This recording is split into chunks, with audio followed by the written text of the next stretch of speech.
Quite a few stag parties I see over from Gloucester as well. But yeah, you'd hope that when the kick-off comes now that the both teams would be well prepared. But as we said, it's a must-win game for Connacht this afternoon.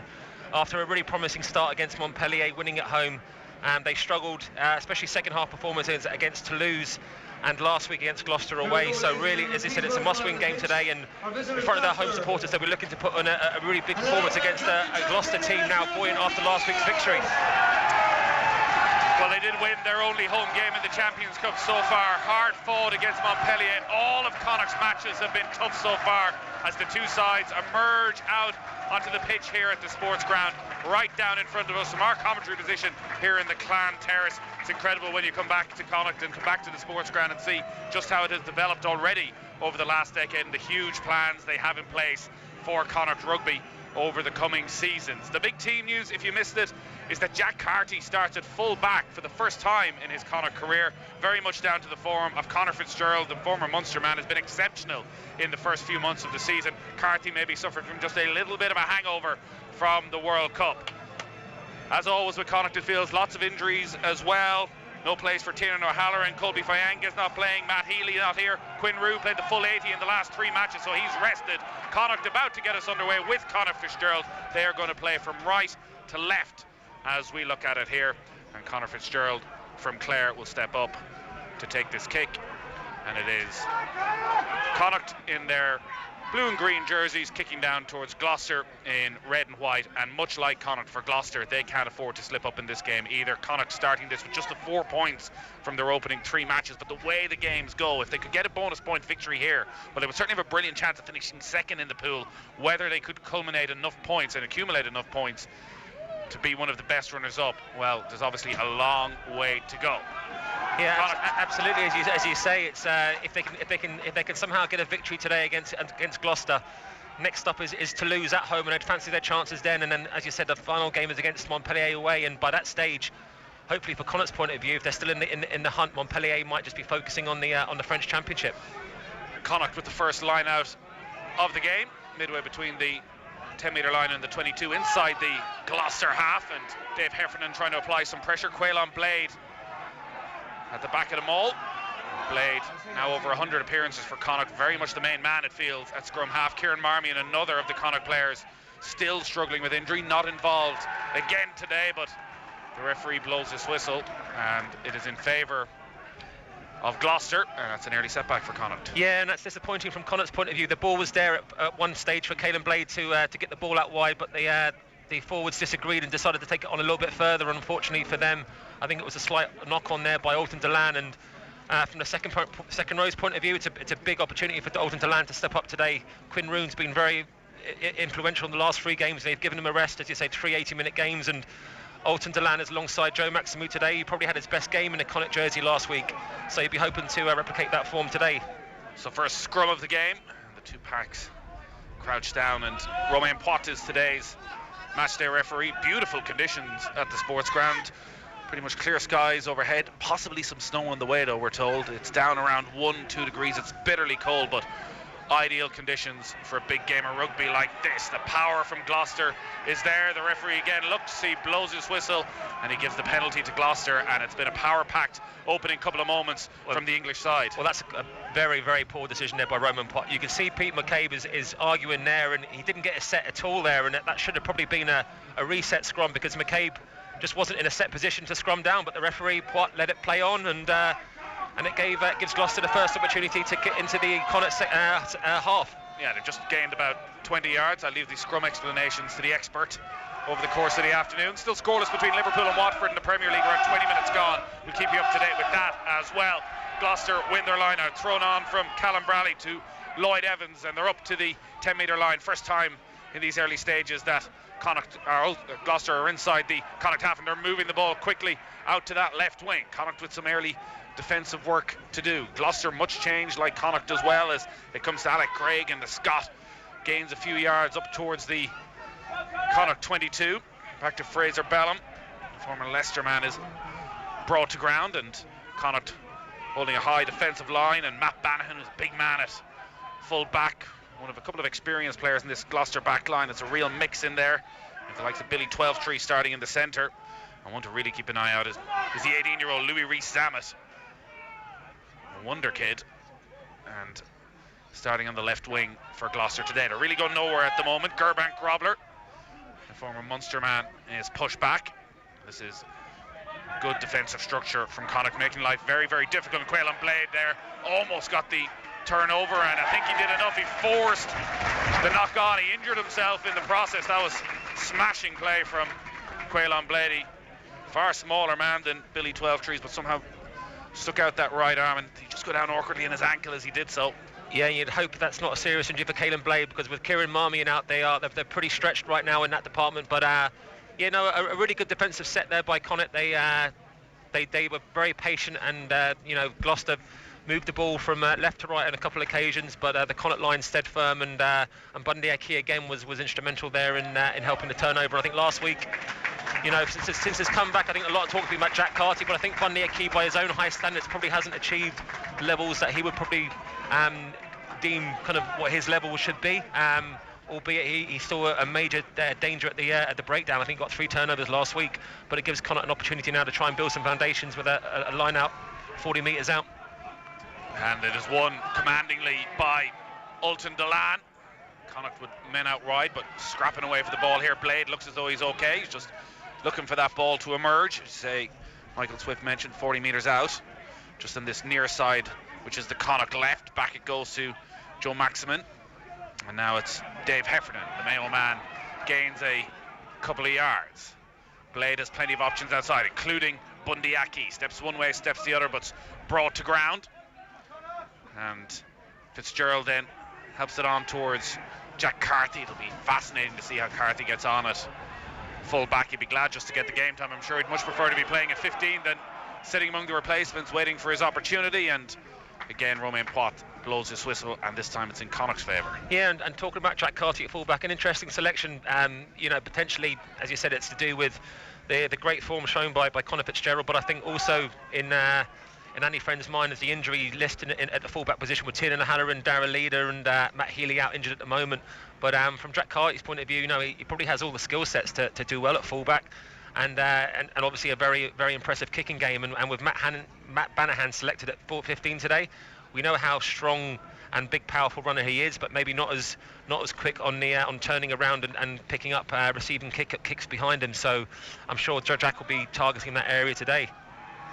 Yeah, Conor Fitzgerald's first Champions Cup start here at the Sportsground. Did start over in Toulouse and was one of Connacht's better players a couple of weeks ago in that defeat.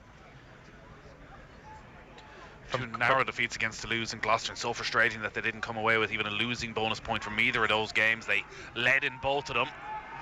So scrum Connacht on the 10-metre line in the shadow under the stand on the far side of the pitch, and Blade with the ball in behind. Lovely little grubber kick for Adeolokam, who came alive all of a sudden, but there was just a little bit too much on that, but it bounces inside the 22, and Connacht gains some yardage and a real chance now to put Gloucester under pressure over on the far side of the pitch. Yeah, nothing wrong with that kick there by Caelan Blade, just trying to put pressure on Gloucester and kind of beat them at what they did so well against Connacht last week was a territory game and trying to put pressure on the line out. Gloucester claimed their own line out inside their own 22. Connacht applying the pressure. There's a big challenge there from Ultan Delan. And now Maximin in place of Quinn Rue this weekend. And Andy Friend again having to shuffle his pack as Gloucester look to clear their lines, and the box kick goes high and just gets caught in that Galway wind, which isn't particularly strong, but even still probably a good bit stronger than Gloucester are used to, as it blows from right to left. The sun's shining, so look, there can be no complaints today. No, I dare say you've had a few worse days. Absolutely. In this ground. Gloucester still just on their own 22, trying to gain a couple of yards and find a little bit of space before they clear their lines. Jack Carty right on the halfway line in that full back position. And you look at Gloucester, they're actually probably a very untypical kind of English Premiership team in that they do keep hold of the ball on a lot of occasions rather than going for territory. Adeolokam collects the kick, doesn't get past the initial challenge. A little tug in his left foot brings him to ground. Connacht spread to this near side. Gloucester making it very difficult for Blade. They're all over him. They've swarmed upon Quayle Blade, but Connacht managed to keep hold of the ball just inside the 10-metre line. Ultan Dillane back to Fitzgerald, and now they spread it out behind. Bundyaki doesn't collect it. Jack Carty though will pick the ball up. There was no knock on, and Kyle Godwin has it for Connacht, and they've suddenly lost themselves 15-20 yards and up towards the half line. A huge hit there from Josh Honig, the Kiwi, on Ultan Dillane. They need to come to this near side, the blind side, and they do eventually. Now Jared Butler, the Connacht captain, just down in front of our commentary position here in the Clan stand. Blade back to Dillane and on to Dave Heffernan. Had to stoop down low to collect that ball. Yards very hard to gain in these early stages, but now they come with Jared Butler to Bundy Aki, who was on the left-hand touchline. Aki didn't really have any room to manoeuvre at all, and he's just tackled into touch. Encouraging signs though from Connacht and Caelan Blade, looking at the short side on a couple of occasions there, and what he really does bring is a real turn of pace when he decides to pick from a ruck. But I think from listening to Andy Friend talk during the week, you know, the accuracy levels weren't at a level, especially in the second half last week against Gloucester, that they would expect. And on that occasion there, just about a minute or two ago, there was an opportunity. I think Connacht had a 3-on-1 overlap, but unfortunately I think Bundy Aki just overran the pass from Fitzgerald and went behind them. But encouraging signs, albeit they need to kind of tidy up their accuracy levels and pass execution. There's a Gloucester player receiving treatment while we have this break in play. Let's go to Anfield, where it is Liverpool against Watford. Get an update from Shane Pinnington. It's Liverpool 0, Watford 0, and so far so good down for new Watford manager Nigel Pearson. His side keeping things tight here, not giving Liverpool too much time on the ball, and as of yet Liverpool are yet to create a chance. Watford have had the best one really down this right hand side. Ismail Assar getting to a good decent crossing position and firing the ball right across the edge of the 6-yard box. It just evaded though Gerard Delafeu and Troy Deeney on the edge of the 6-yard area. It's still Liverpool 0, Watford 0. We'll keep a close eye on that and on all the 3 o'clock kickoffs in the Premier League throughout the day. Don't forget Saracens against Munster, also coming your way from 3 o'clock. And much like Connacht, Munster simply have to win that game, which is going to be an almighty task. Well, that's very strange. It was Gloucester seemed to have been possession of the ball, and Caelan Blade kind of came out with it there with the. Well, it's all just very, very scrappy at the moment, and there's a yellow card. Well, yeah, it's a yellow card for Owen McKeown. I think Gloucester got the penalty, and the number 9, I think it was Callum Bradley, was very quick thought of mine there and took a quick tap. And Owen McKeown wasn't deemed by the referee to have gone back to 10 metres, and cynical penalty, and Pott was quick to brandish the yellow card.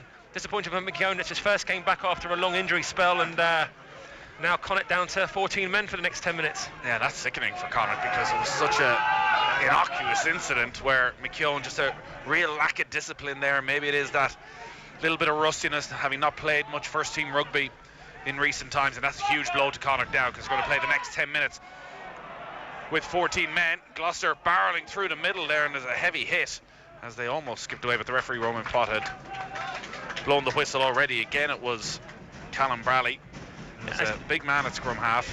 As you said, it was a strange turn of events. Gloucester looked like they were in control of the line-out maul, and all of a sudden Caelan Blade kind of sneaked through the middle and got the ball, but unfortunately he knocked the ball on, and then it was a penalty and unfortunately a yellow card for Owen McKeown.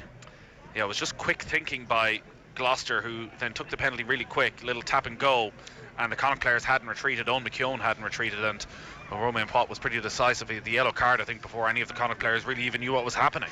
Yeah, and a quick thinking, as you said, by the number 9 for Gloucester, and that kind of epitomises kind of the game strategy. I think they're averaging, I think it's 15 clean breaks per game, and that's, you know, I think they're only behind Racing, who have 16 on terms of averages for the Champions Cup. So they're a dangerous team if they can hold on to the ball.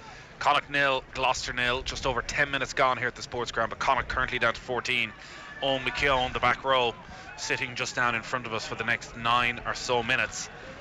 Scrum just inside the Connacht half, and Fitzgerald will kick to this left-hand side for Connacht, and he again kicks to perfection and gains Connacht a good 30-40 yards up to the edge of the 22, and a chance to put some pressure on this Gloucester lineout. Yeah, really smart play there by Fitzgerald. It was almost like a spiral kick, which you don't really see much in modern day rugby, but managed to found some grass, and once again they're just trying to build some territory and put pressure on the Gloucester line-out, which has so far operated 100% so far.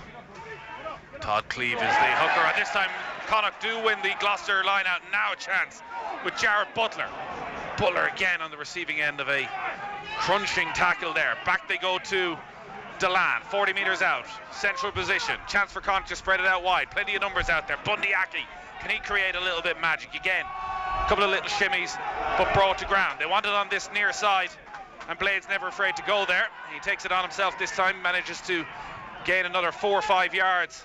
For Connacht, it's been a real tight, tough opening to this game. Be a huge boost for Connacht if they could get the first score while they're down to 14 men. Jack Carty with a lovely kick in behind. Adi Locum might be there. Adi Locum, he just fails to collect it.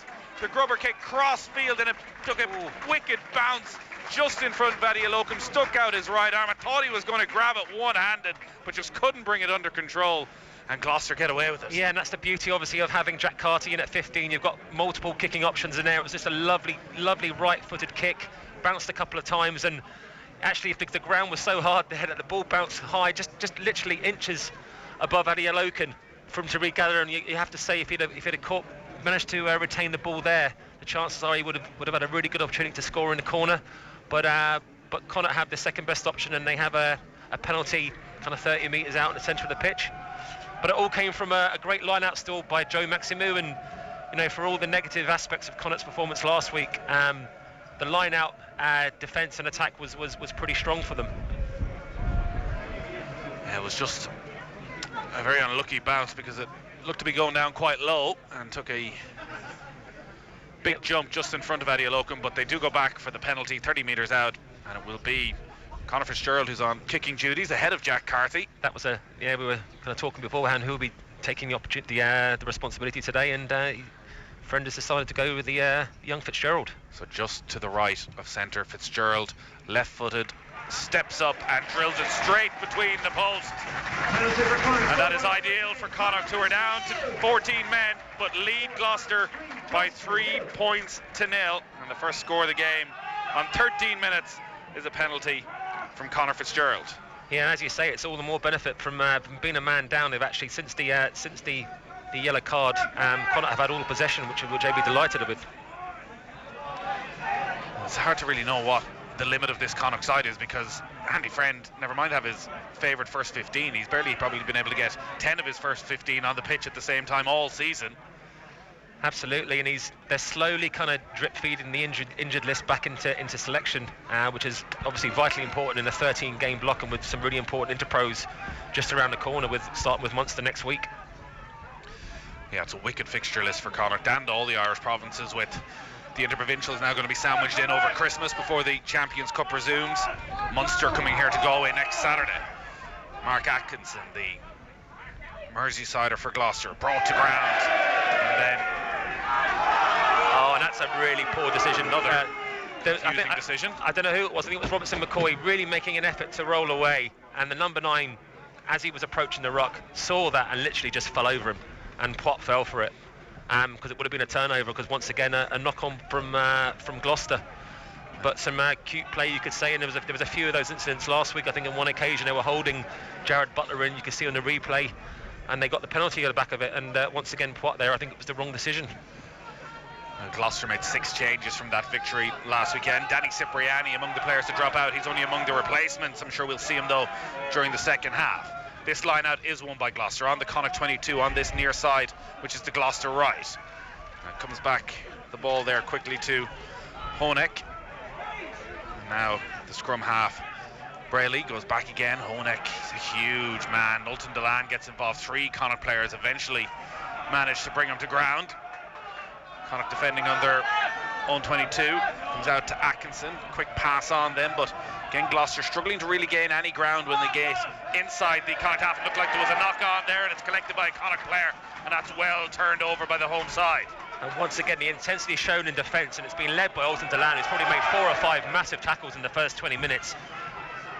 And Fitzgerald kicks deep to Lewis Rees-Zammit, the first time we've really seen Rees-Zammit touch the ball. 18 years of age, the youngest Gloucester player ever to play in a Champions Cup game. I think he had 4 clean breaks last week, so he's a man in form. 234 metres he's gained so far in the Champions Cup. A little pass on and right down in front of us here. And the ball thrown on by Callum Brally, the Italian who played at the Rugby World Cup for Conor O'Shea's side, and another knock on for Gloucester, and this is real good defence from Connacht because Gloucester just can't gain any ground. They're getting a little bit frustrated, and a chance for the home side to break. Fitzgerald to this near side onto John Porch. Porch with the little kick forward, blocked down though by Rhys Zammit. The Connacht supporters feel that was an intentional knock on by Rhys Zammit. It was from a kick though, so in his, you can see kind he was trying to block the ball. Yeah. But look, we can talk about the unforced errors from Gloucester, but a lot of that comes down to the intensity and line speed that Connacht are showing in defence, and it's making the Gloucester players panic when they do receive the ball. And Peter Wilkins, the defensive coach for Connacht, will be delighted with the way his team have started. Well, it's barely lunchtime, but there's already a red-hot atmosphere here at the Sportsground. Rhys Zammit's going to get away with that. It would have been very harsh for anything else, but I think it was because Fitzgerald has been excellent again right at the start of this game. I think because he was kind of like, he charged the ball down in a lateral movement as opposed to over his head. I think that's why it looked like it was a knock-on, but obviously it came from a kick. So the Connacht supporters were looking for something that probably wasn't there. But Fitzgerald, it was going to be a hard kick for a penalty, but they've elected to go for the corner and try and build some pressure and try and create a try from a line-out maul that's been fairly successful throughout the course of the season. Yeah, Fitzgerald has brought them right up to the 5-metre line, and Ultan Delan at full stretch just about manages to claim that ball. Remember, Connacht still down to 14, leading by 3 points to nil. The maul is on. They're putting real pressure now on Gloucester, trying to pummel the way over the line. Can Connacht force the way through? Gloucester getting men back to cover. They go to ground. The ball is at the base. Quillan Blade picks it up. There's only 3 players out because everyone's joined the maul. Now, Kyle Godwin did find himself a little bit isolated all of a sudden. Connacht players slowly picking themselves up. They just lost a couple of yards. They're heading in towards the centre of the pitch. Can they find a little opening, some sort of a gap in this Gloucester defence? Blade has only 2 options to his right, 2 options to his left. A lot of Connacht players have committed to this breakdown. Gloucester have managed to compose themselves, get their defensive shape back in place again. And now Gloucester is trying to force the turnover there, but Connacht keep it alive. They really need a score here to be massive if they're somehow, while down to 14, they were to end that period of play with a 10-0 lead. It would be the dream start for Andy Friend's side. Blade goes back to Godwin, spins away from one challenge. He's still 5 metres away from the try line though. Romain Poit standing over.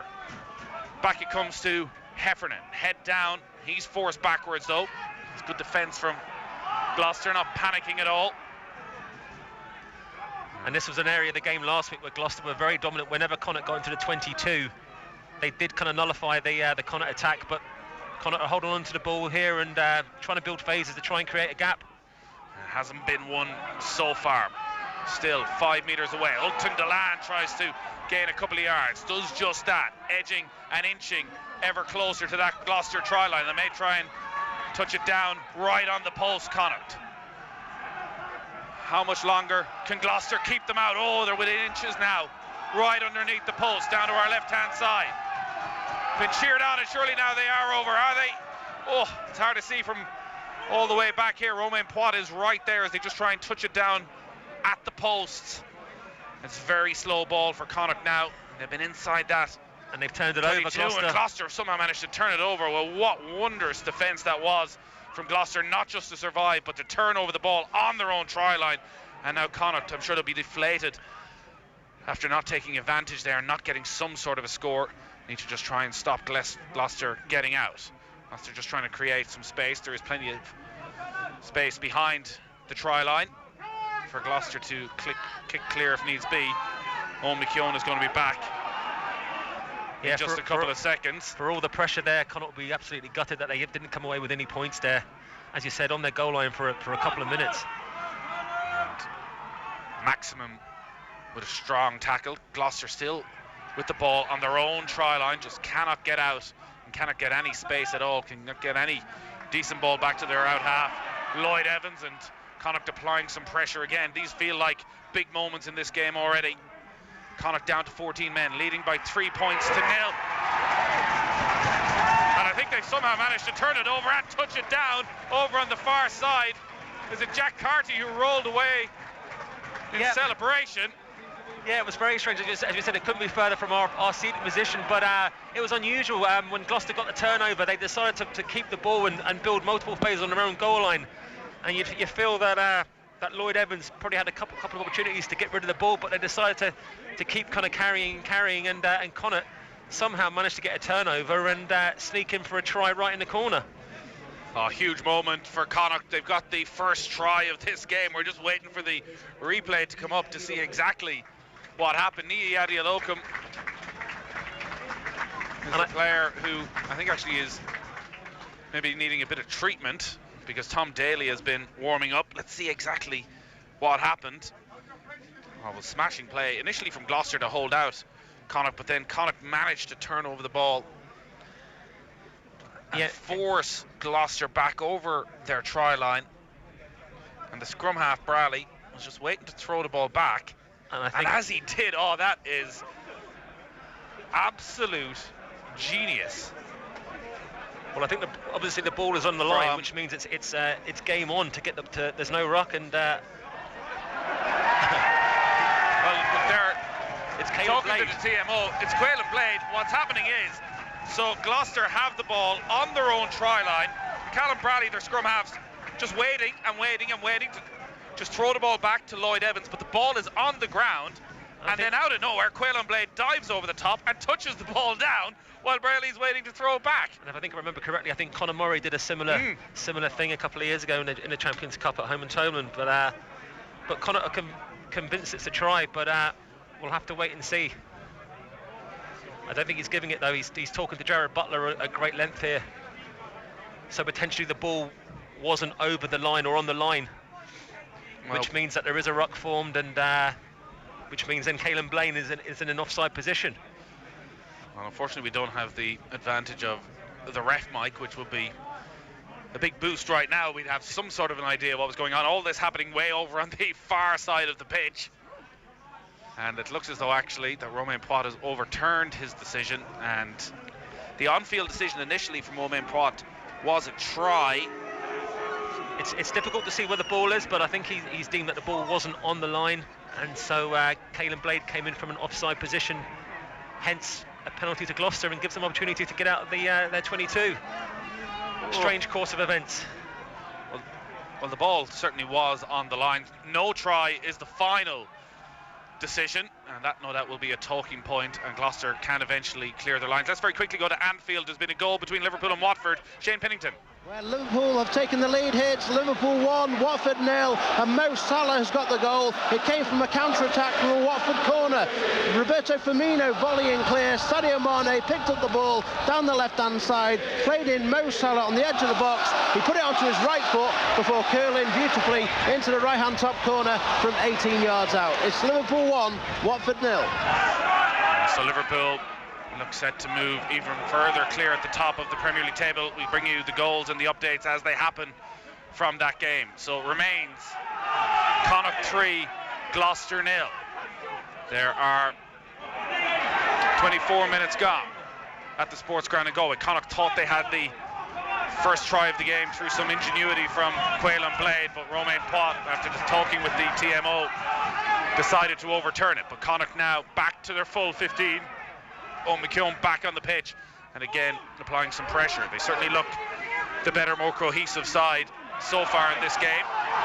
Dominic Robertson-McCoy skips through one challenge up to the 22. Out they go to the right hand side. Fitzgerald helps it on to Carty. Carty tackled quickly though by Bannahan, and Connacht lose a couple of yards. But it comes to the lad. I think Godwin's gone off and Tom Daly has come on, which means a little change in personnel and positions. Daly had been warming up for quite a few minutes. Obviously Kyle Godwin had a bit of a problem.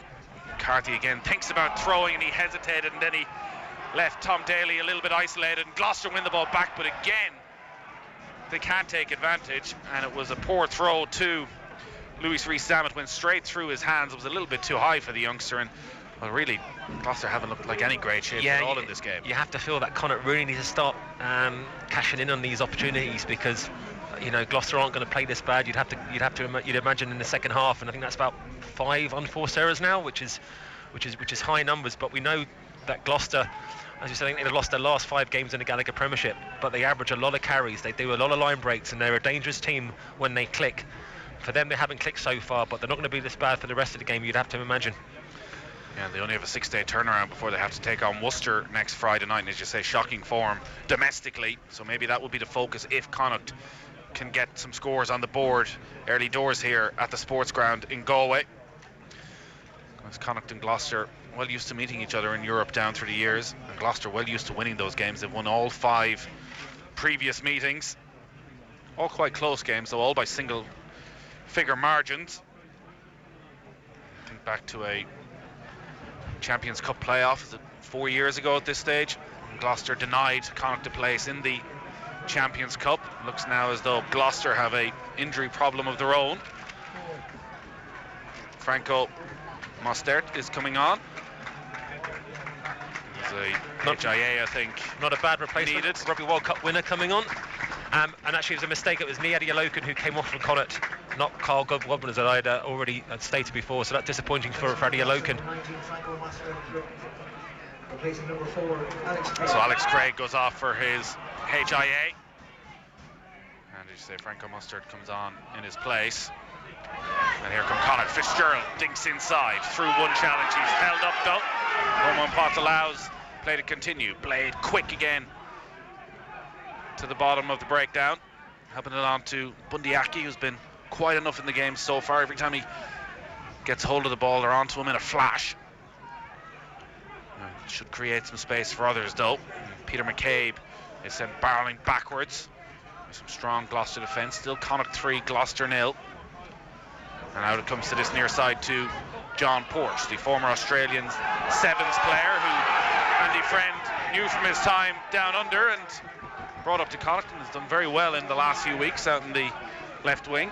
He has. I think he was a couple of slow games before in his first couple of appearances, getting used to the Galway conditions and Northern Hemisphere rugby. But in the last couple of weeks, especially last week, actually at fullback, he scored a try and was very dangerous for the whole course of the game. But in terms of tempo, I think Connacht aren't going to beat Gloucester at their own game. Gloucester, they're a big team, big men. They like to put pressure on the team, and Connacht just need to up the tempo. Quick rucks, get the ball out, because they might not be able to match them physically, but they can match them for speed out wide. And for a second time in the game, they've stolen a Gloucester line out, and they're pushing up now towards the 22. Blade goes back to the prop McCabe. McCabe brought to ground. There's a interception, but clearly offside, as Blade looked to throw that ball back, and Connacht get the ball back again. Yeah, really good work there by the Connacht pack to disrupt the Gloucester line-out and create another line-out still. And I think that's the second one of the game, and it's an area, as I said, they did the homework last week. And it's an area they're finding a lot of fruition from this week. But once again, Connacht electing not to go for the 3 points and looking for the try. Yeah, they have kicked to the corner with Conor Fitzgerald, and the pack come together to discuss what they're going to do from this line out. Connacht leading by 3 points to 0. Conor Fitzgerald, another prime example of how good Connacht are in the recruitment, let go from the Munster Academy. Very much developing now under Andy Friend. So Connacht really need a score, you feel, for all their dominance in this first half. They still only lead by 3 points to 0. They just about keep that alive. Blade is onto it in the flash. Blade still. Potentially a high tackle there, and I think it is a high tackle, so Connacht have penalty advantage. Comes out to Godwin. Godwin on this left wing, trying to force his way over the line. The support is there by Jared Butler. He's held up 5 metres short. Back it goes to Heffernan. Heffernan now. Connacht still with that advantage. Robertson McCoy. Will they go cross field? Over there is Tom Daly on this near side. Those Fitzgerald skips past one challenge. Can't get past the second though. Gloucester again strong in the tackle, making it very, very difficult for Connacht to try and find a way through. Comes back to Owen McKeown, well rested after that 10-minute sim binning. They gain a couple of yards this time. Oh, it was almost a knock on from Paul Boyle. It was bouncing around in his hands, but he managed to keep hold of it. Heffernan just loses his footing as he looks to find his way through. Connacht desperately need the score here. They still have the advantage. Back it comes to Peter McCabe. It's looking a little bit short of ideas at time when they're in these more central positions, almost under the posts again. Yeah, I feel I need a little bit more guile out wide. It does eventually come out wide. Fitzgerald with the skip pass out to Daly on the right-hand touch line. Is he going to squeeze his way through? I think he just stepped over the touch line. It was John Porch over there, but they are going to go back for the penalty to Connacht. Yeah, and it came from a high tackling Caelan Blade. A little bit of sympathy there from the second row from Gloucester. Caelan Blade is a foot bigger. He's a very low centre of gravity, and it's hard not to tackle him high. But Roman Pott being another yellow card now to a Gloucester player for consistent infringements. So Gloucester going to spend the next 10 minutes down to 14 men. They've lost their hooker, Todd Gleave. You say it has been consistent infringements from Gloucester. It has done its job, though. It has frustrated the life out of Connacht, who still only lead by 3 points to 0. Yeah, and I just feel they have to be a little bit more inventive when it gets into the 22. Connacht, they don't have a big pack. They're mobile, but not as big as their Gloucester counterparts. And just by taking one-out runners and crashing the ball up, sooner or later you feel that the Gloucester defence is going to get on top and create turnover. So you'd just like to see maybe a little bit more guile around the breakdown area and possibly going out wide, or bringing the centres in on crash lines. Just trying to create a bit more doubt in the Ulster defence and the picture that they're shown. And Connacht just having a discussion as what they're going to do. Looks as though it's going to be a 5-metre scrum. Yeah, an opportunity now. Obviously, Gloucester down to 14 men, and Connacht electing for the scrum here, and you really feel that they need to, for all this possession and territory, they need to start getting some points on the board, starting from this scrum.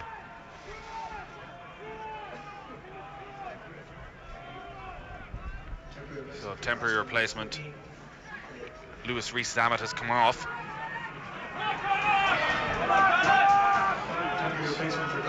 O'Connor taking off the base of scrum. Paul Boyle right up towards the line. Surely this will be the first try of the game for Connacht. They have to take advantage this time. Gloucester scrambling to get men back to cover. Connacht right there, within an inch really now, surely, of this Gloucester try line, just to the left of the post. They dive to the post. Romain Poit takes a good long look, doesn't raise his arm though. Connacht will have to go again, and finally they do force their way over and get the first try of this game. It's been coming, or have they? Well, it looked like a score, and I'm not sure who it was coming up, but Poit isn't sure about the grounding perhaps, and he's asked to see it again on the big screen. But well, it was Tom Daly, it looked like, who had his right arm out, but Romain Poit again isn't too happy, so he says he wants to have another look at this. There'll be no communication problems because the TMO. And just leading up to that, just leading up to that, when Paul Boyle broke from number 8 position, I felt that he had a pass to Tom Daly, but he decided to go himself. But we can't really see. Nothing's really telling us. Yeah, there's a big screen down to our right-hand side we're just trying to look at. There were sort of half-hearted cheers from the Connacht supporters when they looked at that replay. And is he just short? I think it's Dave Heffernan, I think. Well, it's very, very tight. The question is Romain Poit saying, is there any reason why I can't award the try, which we obviously can't hear, and if it is the case. Try given. Connacht finally make that breakthrough. Half an hour gone, and Connacht lead Gloucester by 8 points to 0. And it was actually Caelan Blade, sorry. Yet again, he's absolutely everywhere, Caelan Blade. And this time he does get his try. He was denied 10 minutes ago, and now this is a big opportunity. And the bludgeoning style finally kind of paid for Connacht there, and all that pressure paid off, and you really felt that Connacht needed that score there, especially with the guy in the bin for Gloucester, and bring us the lead out to 8 points. And more importantly, the first try, and you know, with them kind of languishing at the bottom of the table, they really, well, obviously they need to win today, but they really probably need to get a bonus point win as well to give them a chance of going to the quarter-final. Yeah, Connacht probably need to win their last 3 games. If they won them all with a bonus point, they get to 19. That's just going to be hard to go and beat Toulouse here with a bonus point win, but you never know. but certainly today it feels as though a bonus point win is a must, and they've got that first try. Caolan Blade's been sniping away throughout this game. The conversion kicked by Conor Fitzgerald, so Connacht lead Gloucester by 10 points to nil. It's hard to remember Gloucester having any possession inside the Connacht 22 at all during this first half. 31 minutes gone. Again, Delan stands up this time. They look very short in ideas, Gloucester. It's always coming back to the big men in the pack to just try and force their way through. Bundyaki very nearly with the turnover, and was there a little punch out there by Aki? I think it was maybe more of a push, and suddenly Franco Mare, who's on as the temporary substitute, gains a couple of yards. Connacht just need to get themselves back for the first time now. Gloucester are inside the Connacht 22 on this right hand side. Back it goes to Ruan Akerman. Akerman tackled to the ground by Delan. Comes back to Honek. Out quickly then to the left hand side. Connacht 6-7 metres away. They have real defending work to do now, though. Was there a knock on? There's appeals for an intentional knock on from the Gloucester players. They're very nearly over the line, though. They've kept that alive. They all stopped for a split second, appealing for that intentional knock on. It wasn't given, though, by the referee. Bannahan trying to force his way over. Desperate defensive stuff now from Connacht. They've done this throughout this tournament. They've gone ahead and then they've given up easy tries straight afterwards. They need to hold out this time. It's the speed of the rocks that Gloucester are generating, which is frightening the Connacht defence. Lewis Ludlow has found himself at the base of that ruck, acting as the temporary scrum half. Connacht have managed to slow it down, but Gloucester right under the Connacht post. Freddie Clark dives to the ground. Connacht just trying to stop Gloucester going out wide, gaining inch by inch. First time Connacht have really had to defend like this. Penalty advantage to Gloucester, so they have the chance here to try something. And out they go to the left wing again. It looked like maybe an intentional knock-on play, still alive. Bundyaki across quickly with the strong tackle.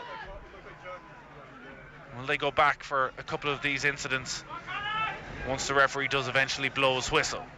Nervous Connacht supporters around us. Over on the far side of the pitch, Gloucester still there. Oh, very nearly spinning over the line, but this time it was Robinson McCoy with the heavy hit to send Gloucester backwards. They're now appealing that maybe they just inched it over the line. The Gloucester supporters, the small enough band of Gloucester supporters, a lot of them behind that goal there, and they have gone over in the corner and they've got their try. And Connacht, having worked so hard for theirs, have given one up to Gloucester within a couple of minutes. Yeah, and kind of given up very, very easy. As you say, the Gloucester kind of team were just getting over the gain line at ease, and it was just almost too easy getting over the gain line there. Big men carrying, and they looked like the team who had the extra man advantage. But it all came about from the restart that Connacht once again couldn't regather. I think that's 0 from 2 percentage there. And Gloucester went on a rampage and scored a try after some serious pressure.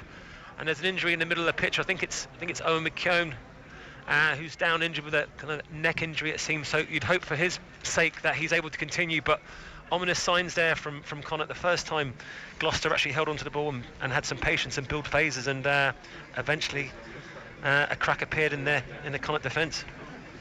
And it's the former Munster man, the controversial figure Gerben Grobler, who has scored the try out on the left-hand side. Conversion still to come from Gloucester in the next couple of moments, but they've brought themselves right back into this game. And as you say, Owen McKeown took a pretty heavy hit as the kick comes in, right-footed, and a perfect kick it was, straight between the posts, so the gap is back down to 3 points. And we said Billy 12 trees with those flowing blonde locks. Yeah, we said that Gloucester, couldn't be that as bad after the first 20 minutes with their unforced errors. And the first time, as we said, they built some pressure, gave their back some opportunity to go out wide and create some space. And as we said, Connacht really need to kind of front up with those kind of head-on tackles, because when Gloucester got on the rampage there, they didn't have much in front of them to stop them. Well, we saw it during our commentary game over in Toulouse a couple of weeks ago. Every time Connacht got a big score, they gave one up straight away. Just couldn't really build any sort of momentum. Connacht 10, Gloucester 7. It's about 4 minutes to go until half-time, and Connacht will really feel they should be further in front. One proper attack in this game for... Yeah, and the wind is picking up slightly as well in Connacht's favour, so that's obviously in the second half might work into Gloucester's hands. but again, it came from a penalty advantage again for a Connacht player. I wasn't sure who it was for not rolling away in the tackle. I think that's the third one that Pott's given in this half. Let's get the half-time from Anfield. Liverpool against Watford. We'll go to that in just a moment, but Connacht now have men over. Helped on by Godwin. Porches. Oh, brilliant challenge over there by Banahan, but he managed to pick himself up and gain a couple of yards midway between the 10-metre line and the 22. Over on the Connacht right-hand side. McKeown fine to continue. Gains a couple of yards. Blade back quickly to Fitzgerald. And now Butler helping the support. Fitzgerald to Aki. Aki going from left to right. Again, not able to gain any yards at all, though, for Connacht. They've marshalled the Bundy Aki really well, Gloucester, in this first half. Godwin on to Carty. Brilliant first-time pass out there to Porch, but was it a forward pass? It looked like there was a late hit as well. Let's go to Anfield quickly and get that half-time. Where it's Liverpool 1, Watford 0, and the leaders lead courtesy of Mo Salah's goal in the 38th minute. On the break from a Watford corner, Firmino found Mane down the left-hand side. He found Mo Salah, and he cut inside on the edge of the box and curled right-footed into the top corner. Watford, though, have created chances, and they're really guilty of not taking them. Delafeu's cross was palmed out by Allison, and Sarr, we all thought was going to equalise, but kicked fresh air 12 yards out, as did Doucouré earlier on, and Sarr himself has flashed right across the edge of the 6-yard box, and it really should have been in the back of the net. It's Liverpool 1, Watford 0. All right, so Liverpool leading by a 1-0 at half-time in that game at Anfield. And we'll just have a break in play again here at the Sportsground in Galway, where it's Connacht 10, Glasgow 7. Just a couple of minutes to go until half-time. Connacht have certainly played far more of the rugby in this first half. Gloucester still down to 14 men. After that yellow card for Todd Glebe, but they managed to score their try while down to 14. In fact, both sides of it spells down to 14. It hasn't really impacted on either of them so far, so it's going to be a scrum to Gloucester. It's just inside their own half, almost on the 10-metre line.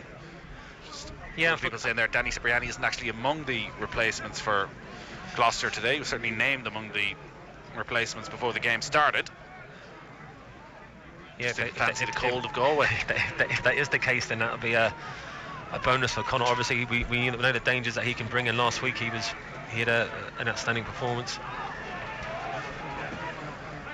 And Gloucester emerged from the scrum with the ball. Connacht getting used to these early starts in Europe. It's not ideal, you feel, for the atmosphere. It's been a little bit quiet at times around the sports ground. You can imagine what this game and this atmosphere would have been like if it was at 8 o'clock this evening. Well, Gloucester before Christmas. Gloucester are shot an up shot here. They've literally had 5 phases of one-out runners, so they're obviously trying to build a penalty to go into the second half. But it's backfired because it's Connacht who won the penalty. Backfired, and once again it's that man Bundy Aki with another turnover. As you said, he got 4 last week, and now we said that's the second one he's got today, and a big turning point, and it gives Connacht now an opportunity to potentially now get something going again. Yeah, he's putting in a huge shift defensively. Bundy Aki maybe hasn't had the joy he would want with ball in hand. Conor Fitzgerald is going to kick to the corner and bring them inside the 22, and Connacht will end this first half where they've played a lot of this first half, which is in and around the Gloucester 22, but they only lead by 3 points. And you have to do it another score before the break. Yeah, and I can probably envisage now they'll be trying to set up a maul here. They've had some joy in setting up the initial kind of setup so far and getting some yardage, so it wouldn't surprise me if they try and keep it tight once again. So Connacht line out. Dave Heffernan from Ballina is the Connacht hooker. Romain Poit blows his whistle. Delan again. He's had a really good game so far, Alton Delan, with Andy Farrell among those watching, and Ireland squads and training camps happening over the next couple of weeks. Delan very keen to force his way back, but right now Connacht keen to gain some ground. Midway inside the 22. Emerging with the ball again is Blade to Aki. Aki takes 2 of them to bring him to ground. Blade there again quickly. Almost under the posts. And Blade trying to force his way, just trying to dink through a couple of challenges. Doesn't work out for him. It comes out to Owen McKeown. McKeown spins away from one challenge. Tries to pick himself up. Connacht drifting out to the right-hand side and gaining some hard yards again. Out they go to Godwin. Godwin puts the head down and barrels through one challenge. The difference is, though, the speed of the rocks, whereas Gloucester are getting, 1 or 2 second rocks. Unfortunately for Connacht, it's becoming 3 and 4 seconds, which allows the Gloucester defence to realign. Played out quickly. That was a little bit quicker from Connacht. They do have options out on that right-hand side, but they come back in, trying to go under the post is Robertson McCoy. The Connacht clan in this stand find their voice as we head towards half-time. This will be the final passage of play of the first half. Connacht looking for their second try. 5 metres short at the moment. Pressure being put on by Heffernan. Comes to maximum. Delan there with him. They look as though they're over the line. Oh, Gloucester just about managed to push them back right at the end. The ball is slow and coming once again. Romain Poit blows his whistle. And I think it'll be a 5 metre scrum.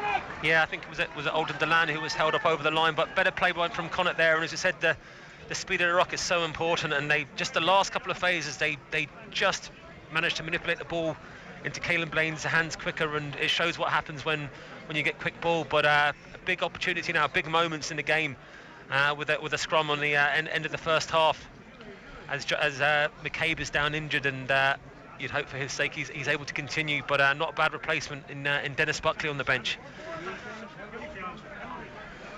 Yeah. Bodies everywhere at the moment. It's been a intense first half. Paul Boyle, Wexford man, also down on the ground, though, as you say. I think it's Peter McCabe who looks to be in a little bit more trouble and is the one who's receiving treatment at the moment.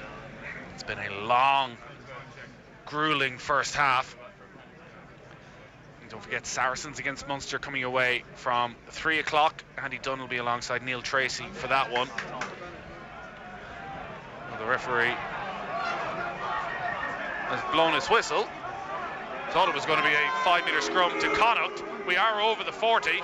And Romain Poit certainly hasn't endeared themselves to the Connacht supporters. He blows his whistle for half time, and the Connacht players look a little bit surprised and jog off the pitch for half time, with the home side leading Gloucester by 10 points to 7. But Michael Swift, probably not a fair reflection of Connacht's dominance.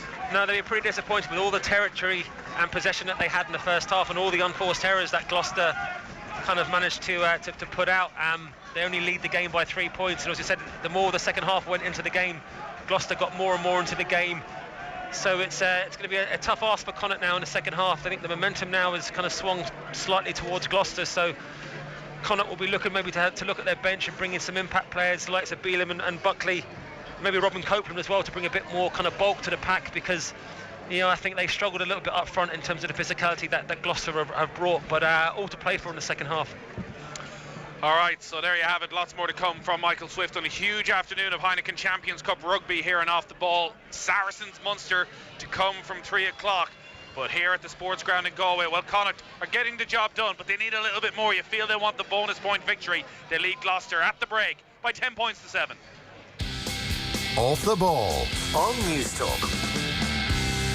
Little boxes on the hillside, little boxes made of ticky-tacky, little boxes on the hillside, little boxes all the same. There's a pink one and a green one and a blue one and a yellow one, and they're all made out of ticky-tacky, and they all look just the same. Newness and Duke, don't be just the same. Be part of the Perfume Shop's Buy One, Get the Second Half Price gifting weekend. Buy any perfume in-store or online and you'll get the second half price. For the best gifts, think the Perfume Shop. There's something for everyone.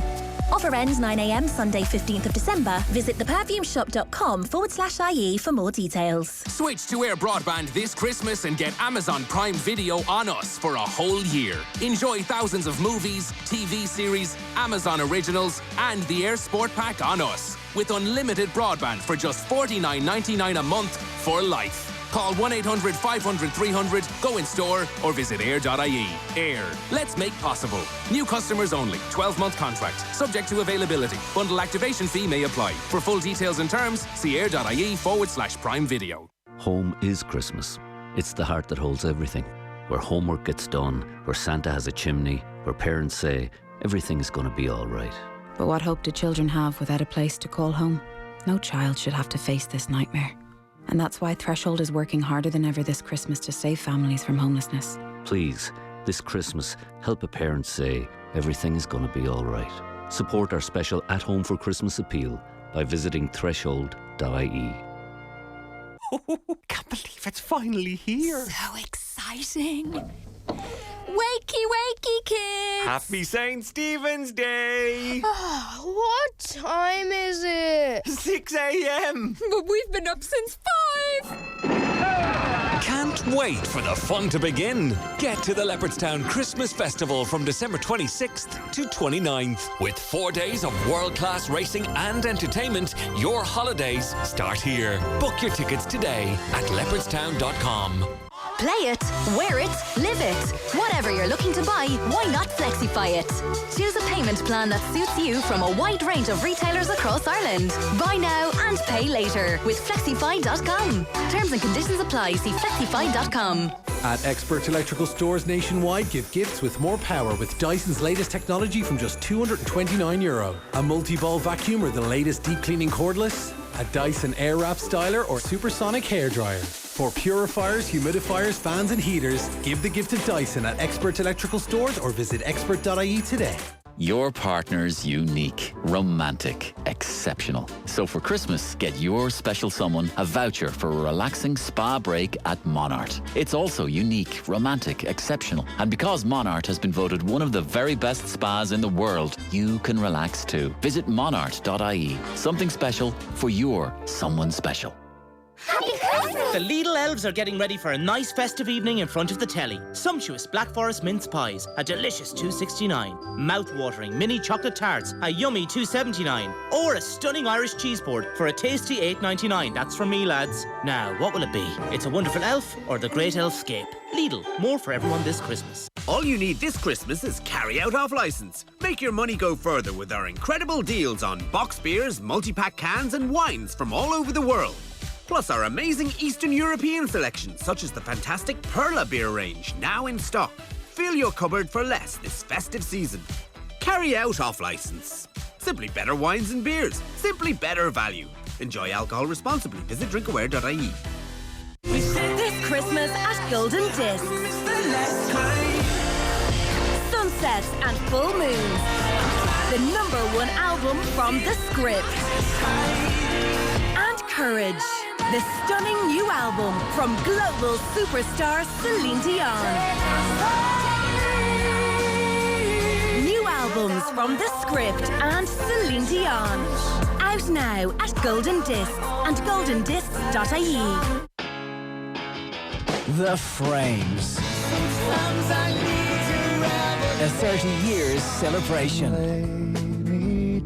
Live at Royal Hospital Kilmainham, Saturday, June 20th, subject to licence. Tickets for The Frames, €55 are on sale now, maybe subject to fees. You can admire a new Mercedes-Benz from across a busy street, through the gate of someone else's driveway, or through your rearview mirror. But a new Mercedes-Benz can be even closer than you think at MSL Park Motors. With the new 2020 Mercedes-Benz range, including 8 brand new models. View the entire 2020 Mercedes-Benz range at MSL Park Motors. Mercedes-Benz. Better is closer than you think. Off the ball. This is News Talk. They dive to the post. Romain Poit takes a good long look. Doesn't raise his arm though. Connacht will have to go again. And finally they do. Force their way over and get the first try of this game. It's been coming. Yeah, it was coming. And Connacht lead at half-time here in the Heineken Champions Cup. It is Connacht 10, Gloucester 7. It's been tough going though for Connacht, who've had a huge amount of territory in possession inside the Gloucester half, but have really struggled to make a big impact. The try was scored by Quaylon Blade. He's been Connacht's best player so far, getting to a lot of quick ball out, but Connacht was lacking a little bit at times inside the 22. Gloucester really only one incursion into the Connacht 22, but they made it pay. Gerben Grobler with a try for them while they were down to 14 men. Connacht, remember, must win this game and probably would need a bonus point win to have a chance of reaching the knockout stages. The other two sides in this group, they meet later this afternoon at 3 o'clock with Montpellier hosting Toulouse in that all-French clash. We'll go across to Neil Tracy in a moment, ahead of Saracens against Munster, our second commentary at 3 o'clock. But first, let's go to Anfield. It's Liverpool against Watford and get the latest from Shane Pennington. It's Liverpool 1, Watford 0, and Liverpool 4. They should have been 2-0 up here because Sadio Mane has just headed into the back of the net, but VAR has ruled it out to be offside. So the goal has been disallowed here by referee Andre Mariner, and Liverpool still lead here by a goal to 0. Yeah, so Liverpool still leading by a goal to 0. They have an opportunity to go 11 points clear at the top and 17 points clear of Manchester City. We'll keep you up to date with that as it goes on over the course of the afternoon. We'll also have all the team news and all the goals from the 3 o'clock kickoffs as they happen across the afternoon as well. Michael Swift's been alongside me here at the Sportsground. Bitterly cold Sportsground, as you'd expect, a week or so out from Christmas, but conditions are perfect. Andy Friend in there at the break. Is he talking about a bonus point, or do you just have to go and win the bloody game? I think at this stage now, that I think, as you said, to win the game now, and then they still have an opportunity then going into the final 2 rounds. But I think, you know, Connacht, as I said, they started off very well, and I think the kicking opportunities that they possessed with Fitzgerald and Carty, they were pinning Gloucester back down into their own 22. I think that kind of lacked then as we moved into this kind of latter half of the first period. I think from Gloucester, the signs are ominous there from kind of 30-minute mark onwards. The minute they started generating ball and actually holding on to the ball, they were creating quite some dangerous opportunities out wide. So I think, you know, from a Connacht's point of view, they just need to tighten up a little bit, play the territory, push Matt Banahan behind the line when he's turning around in defence and try and get it from there, because there are opportunities out wide, and we've seen the likes of John Porch, who's been dangerous when he's had the ball in hand.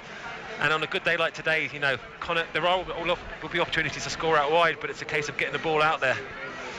All right, live and exclusive second half commentary to come from the Sportsground of Connacht against Gloucester. We'll also have full live and exclusive commentary of Saracens against Munster. Let's go across to London to Allianz Park. Neil Tracy is there alongside Andy Dunn. Afternoon, gentlemen. Hi Nathan, how are you doing? We're a bit cold. Michael Swift, though, he's not a moaner. So take note, Andy Dunn. You know, he's barely mentioned that. We have no feeling in our toes, not even once. How cold is cold? Because I can tell you it's pretty chilly over here as well, and windy as well on top of it. Well, we're in Galway, so that's how cold it is. Yeah, that's fair enough. You win. Of the conditions. Well, we should point out for listeners, I'm fairly sure the last time Andy Dunn was at a game in London was the day of the Grand Slam at Twickenham, which you might remember was in the midst of one of the coldest spells this part of the world has ever gone through, and Andy wore a t-shirt to the match. I'm not exaggerating. A belly top. It was actually a belly top. A Union Jack belly top, Spice Girls kind of style. Tight and white, Dunners, tight and white. Well, luckily at the moment as well, it is sunny at the moment. But I think in the trip we took from the airport, we saw all 4 seasons in the space of about an hour and a half before we got to Allianz Park here this afternoon. But Andy, Munster up against Saracens this afternoon. It's been a long time since Munster have beaten Saracens over here. You have to go back to the 2008 Heineken Cup semi-final. That one played at the Ricoh Arena. They've been here a few years ago. They were beaten last year at the Ricoh as well in the semi-final, and last week just about got over the line at Thomond Park.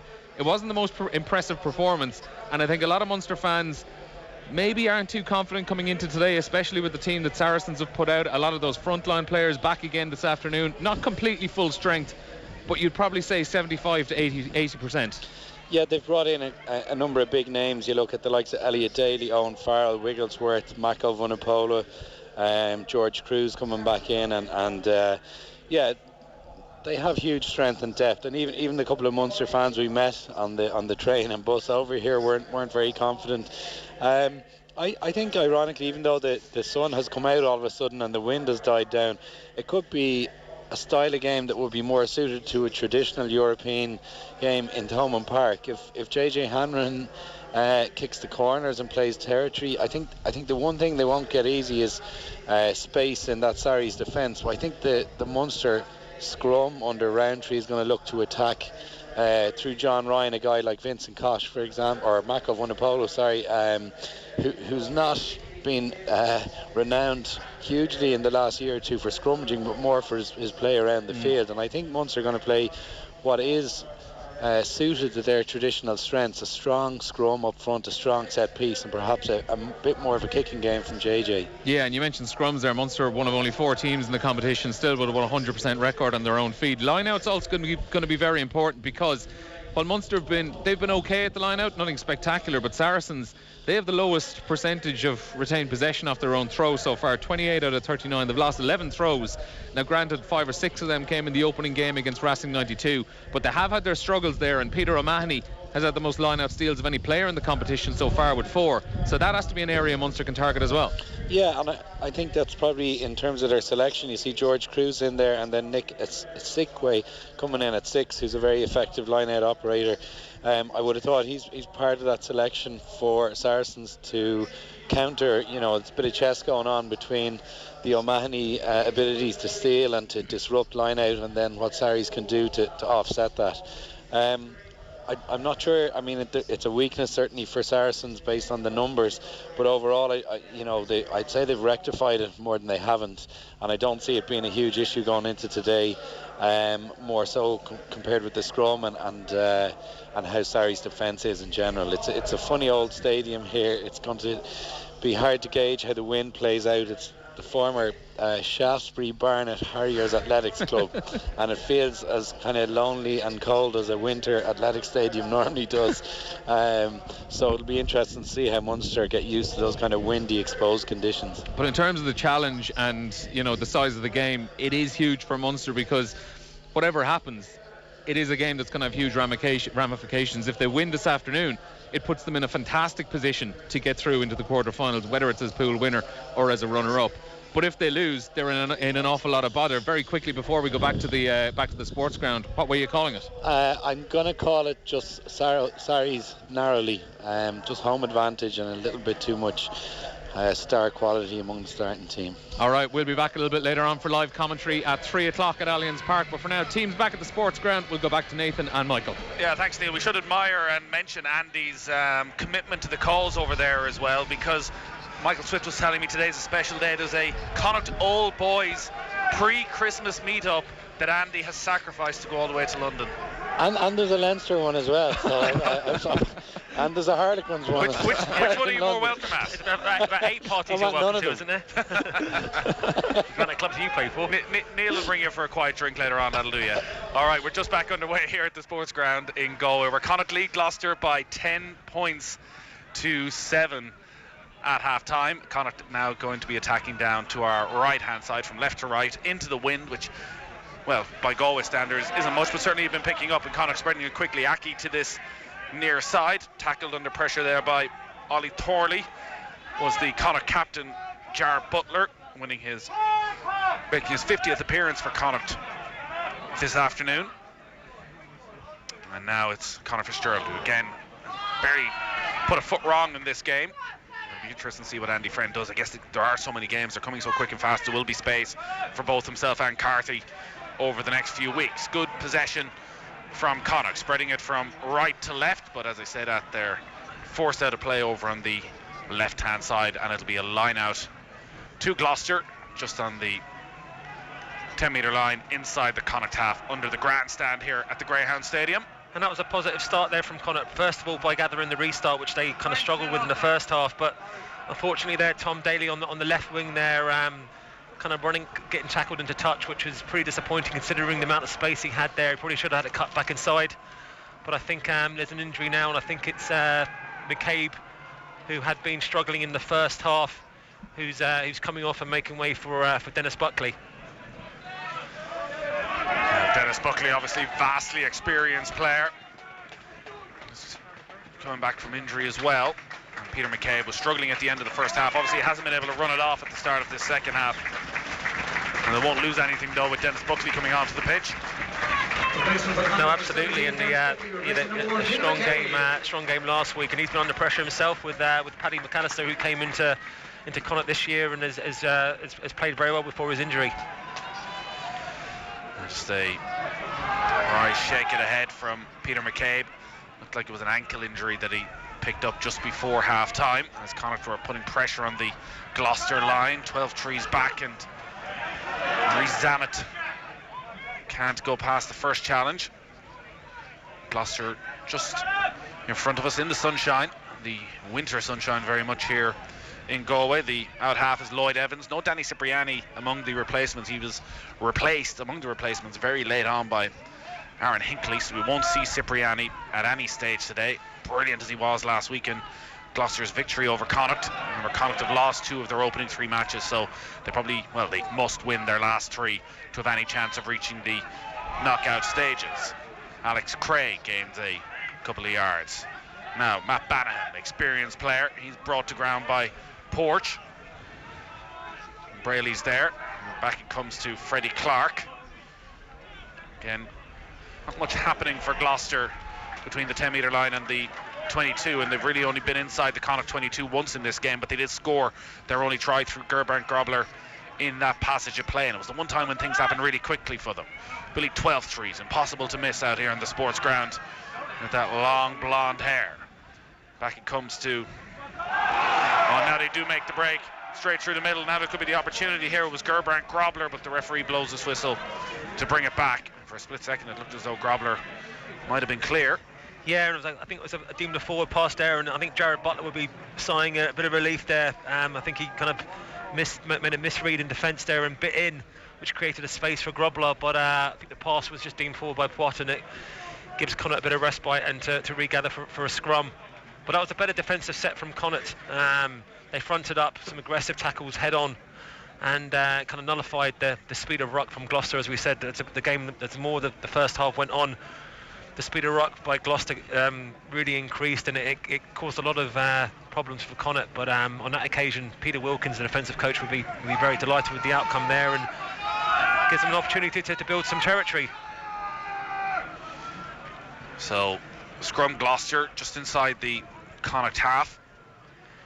And interestingly for Connacht there, you've got Fitzgerald on the left-hand side of the scrum and Jack Carty on the right-hand side of the scrum. So kicking options if they want it either side, left and right foot. Blade with the put in. Is he going to go left? Is he going to right? He's going to go it on his own. He goes to Fitzgerald. Good pace from Fitzgerald and on to Bundy Aki straight into 12 trees and stops him on the halfway line. Blade back to McKeown, manages to gain a couple of yards. The ball is free though. 12 trees on top of it. Blade appealing for offside. The referee gives Connacht the advantage. The ball eventually comes clear for Connacht. They very nearly lost it there though. It's such a tight game. Turnover is going to be absolutely crucial. And eventually whistle blown. A little bit of afters there as well. Nothing too much though. Yeah. Delan just standing over, making sure everything's all right. Yeah, I think the initial kind of competition at the breakdown was deemed fair by Poit. Gloucester kind of causing a bit of havoc there, but I think it was the afters and the Gloucester player, just diving on the ball and killing it, and giving Fitzgerald an opportunity now to kick for territory. Conor Fitzgerald does kick for territory and judges the win perfectly and brings Connacht inside the 22. Well, Andy Friend had a similar situation last year in terms of selection, I think, where Kieran Marmion was obviously the player closer to the Irish setup, but he felt that Quaylen Blade was probably his in-form player. They have a similar situation at out half now, whereas Jack Carthy could be in a prime position with the injuries to Johnny Sexton and Joey Carberry to stake a claim for Ireland, but can he get in the Connacht side at out half? Absolutely, he needs to get game time in the number 10 position. As you said, Fitzgerald has been doing so well, and Friend, chatting during the week, saying that it's been tough for Jack since he came back, and maybe he just needs to concentrate on the basics that gave him the Irish selection in the first place.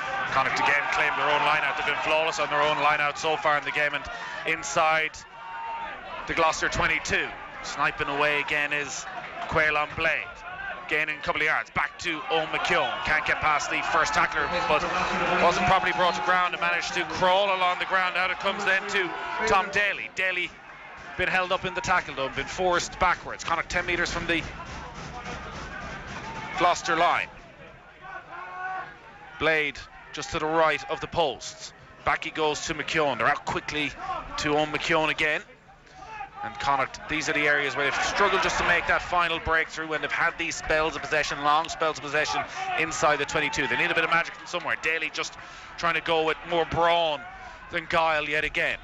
Back inside they come. There's a lot of Gloucester players there. It's a very crowded part of the field. Can they get it out wide? Maybe they don't need to, because Owen McKeown gains a couple of yards. They're right up to the try line. Oh, it's just held up on the try line as Connacht. Surely now they will go and score their second of the game. Heffernan just down to the right of the posts. Connacht held up on the line. They were over it for a split second, just couldn't get the ball down. This is, I think, the 4th time Connacht have had a similar spell on the Gloucester line. 12 trees with a desperate tackle. The ball comes out, Blade goes back on the inside. They're going to have to go out wide. Was there a forward pass? They've gone backwards, though. It's there for Jack Carthy. Carthy out in that left-hand touchline. He's tackled. It was all a little bit messy from Connacht there as Blade decided to go to his left rather than to his right. But Connacht keep hold of possession and they're still within 5 metres. But Romain Poit raises his hand, he blows his whistle, and it's in Gloucester's favour, and it's another wasted opportunity from Connacht. Yeah, and probably on that occasion the Fitzgerald took the wrong decision there, to go out wide when Connacht were making yards with some abrasive carries up front, probably led by Dave Heffernan, who probably had about 4 carries in that attacking set. He's having a very abrasive game, trying to make a stake for the number 2 spot, but unfortunately again we can keep going back to it, is Connacht's conversion rates in the red zone, and unfortunately then they've been turned over because they did go wide. They were short on manpower, and Gloucester forced a turnover. And it's allowed Gloucester to clear their lines, and they have possession of the ball up near the halfway line. That's hugely frustrating for Connacht and for Andy Friend.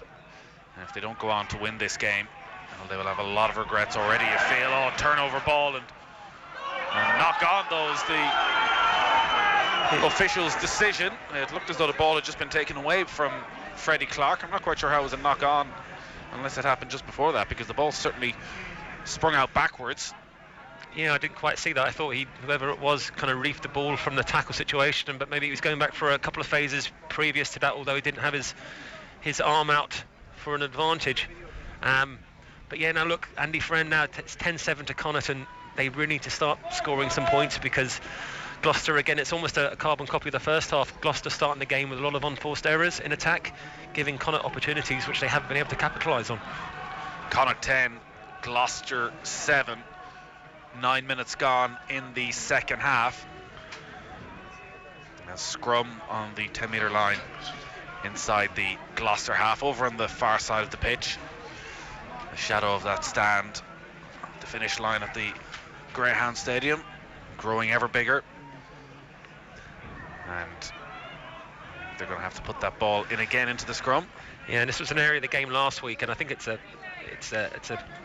happens a lot in the English Premiership, the time it takes for the ball to go into the scrum, trying to play to, I think Jared Butler talking about, trying to play a tempo that Connacht are used to, as opposed to being dictated to what Gloucester, they obviously bigger team, bigger pack, they like to maybe just slow the ball down and slow the game clock down a little bit when they have the opportunity to take a rest, and Connacht won't want that. They want to keep raising the tempo, because they have a fitter team who can run around Gloucester if given the opportunity. Finlay Beelum will come on in a moment into that front row for Connacht. Gloucester made a change to their front row a couple of moments ago. Jamal Ford-Robinson on in place of Fraser Balmain. Gloucester emerged with the ball. 12 threes. Brought down. Fitzgerald in there helping out with the tacklers. A little kick in behind by Gloucester should be easy for Jack Carthy, and it is. And the Westmeath man puts the head down, kicks the ball high up into the air, sets off in chase, and diving down low and claimed brilliantly was Gerben Grobler. Oh, then there's a loose pass that just bounces over the head of the Gloucester player. They come out to this left-hand side. Ollie Thorley now stepping in up towards the 22. Carty back. Brilliant tackle from Carty. Had to be made. But Gloucester gained a lot of ground quickly, and now have Connacht very much on the back foot. Heavy challenge there on the scrum half, Colin Bradley, and they're allowed to do that. Connacht, and it looks as though they may well have turned over the ball. Smashing stuff there from Connacht. John Porch, take a bow. Oh, there's an intercept try. They made an absolute mess of it, and Gloucester have scored. That is a disaster for Connacht. Gloucester have scored. Mark Atkinson with the intercept try. Connacht had done so well, and John Porch with the turnover under pressure on their own 22. But as they tried to play ball out on the left-hand side, there was a loose pass, and the Gloucester centre, Mark Atkinson, has punished Connacht with that try, and that is without question an absolute disaster for Connacht. Absolutely. John Porch did fantastic work there, went over the ball, tackled the guy with the ball, managed to stay on his feet, force a turnover, and then on the next kind of ruck, Connacht decided to go wide, but unfortunately for them it was a great read by Atkinson, and similar to last week when Connacht had all the pressure, an intercept thrown when Cipriani made the interception. On this occasion it was Atkinson, and on both occasions it's resulted in a real momentum swing, and from all the pressure that Connacht were trying to exert, it kind of results in in a 7-point swing, it looks like, for in Gloucester's favour. Unfortunately, well, he's managed to mess up the kick, so only 5 points, but still hugely disappointing from Connacht's point of view, and I'll just have to try and put that to bed and just try and regather the ball from the restart as Finley Beelum comes on to try and add some ballast and impact.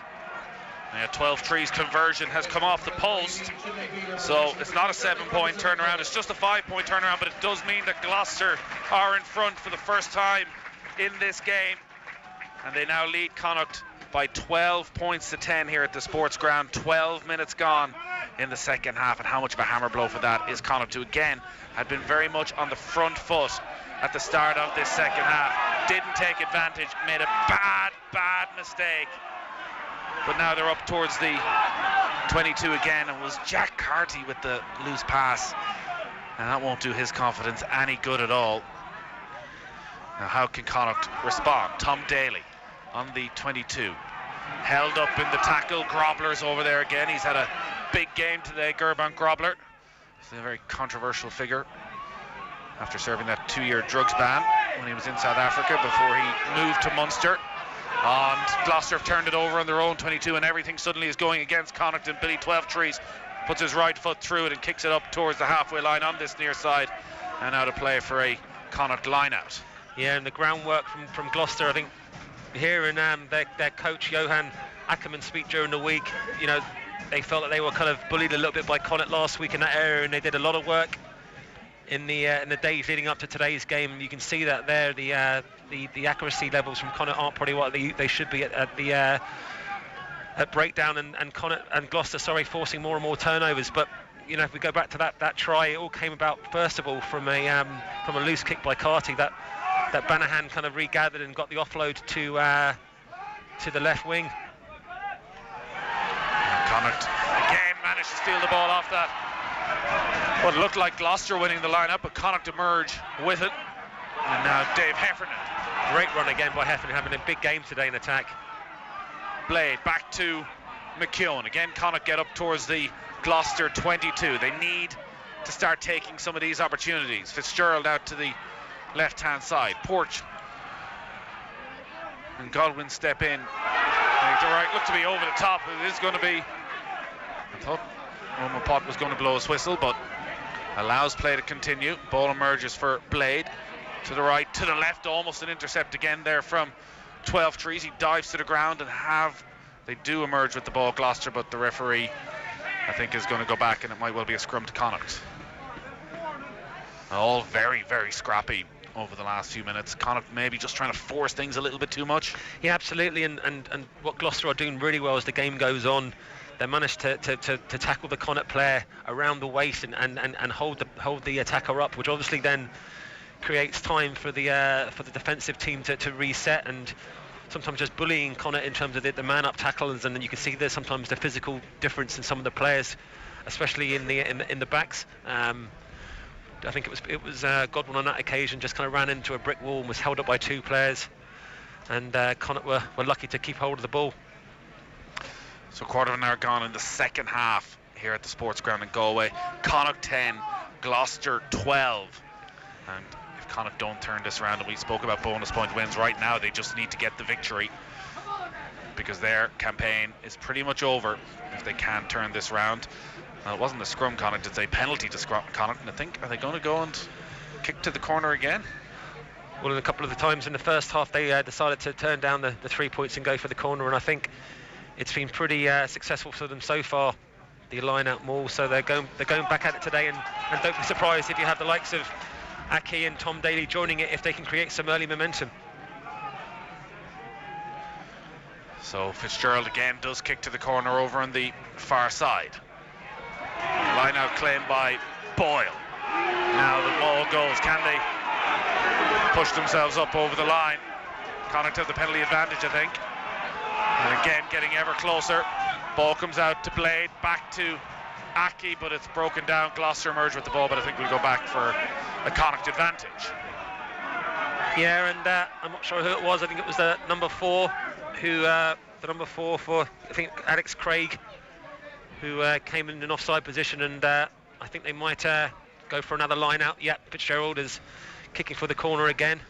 The line-out has been flawless for Connacht so far today. Ultan Delan's having a big game in that second row.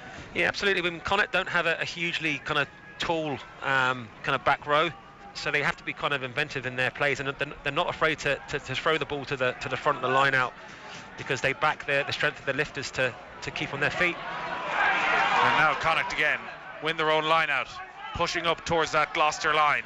Surely they will make them pay this time. It hasn't quite happened. Oh, and the ball is spun out of the Connacht player's hands as he stretched out that right arm to try and touch it down. Was it Dave Heffernan? It was Heffernan again, yeah, and for that occasion it was a good sack by Gloucester, but the ball came out to Heffernan, who beat the first man with the support of Owen McKeown, I think, on his shoulder, but I think he was just trying to stretch the right arm out to try and get over the whitewash, and the ball kind of spilled free, and again an unforced error from Connacht. And you know, you feel as this game goes on, will they be worried now at the end of the game, because they've had a lot of opportunities to get over the try line, and so far they've only managed to do it on one occasion. Connacht 10, Gloucester 12.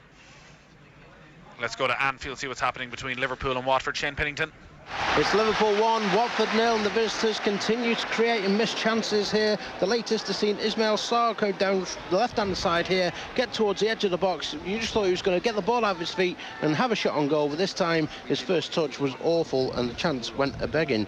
But Sarr himself and also Deulofeu have both seen chances well saved by Alisson, the Liverpool goal. Well, at the other end, Roberto Firmino, with a couple of different opportunities, have seen chances saved by Ben Foster in the Watford goal. It remains, though, Liverpool 1, Watford 0. Connacht 10, Gloucester 12 here at the Sportsground in Galway. Gloucester will have put into the scrum on their own 5-metre line. Again, Romain Poit is going to need them to reset. And Finlay Bealham now on a tight head up against the Kiwi Honek. Fresh legs, you'd be hoping he's trying and make an impact here and put pressure on the Gloucester scrum that so far has been fairly proficient. Well, just looking at a replay again of that chance for Dave Heffernan as he dived to the ground, nothing has gone in Connacht's favour. I think it was Owen McKeown's left foot that actually blocked his arm from putting it down and saw the ball pop out. So can Gloucester clear their lines? They can't believe their luck, I'd imagine, that somehow they lead this game by 12 points to 10 after that intercept try for Mark Atkinson.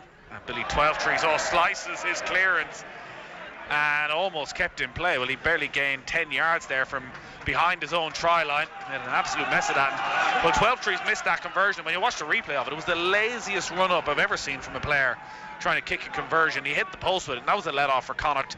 And now they have a line-out and a big opportunity. They need to capitalise on some of these.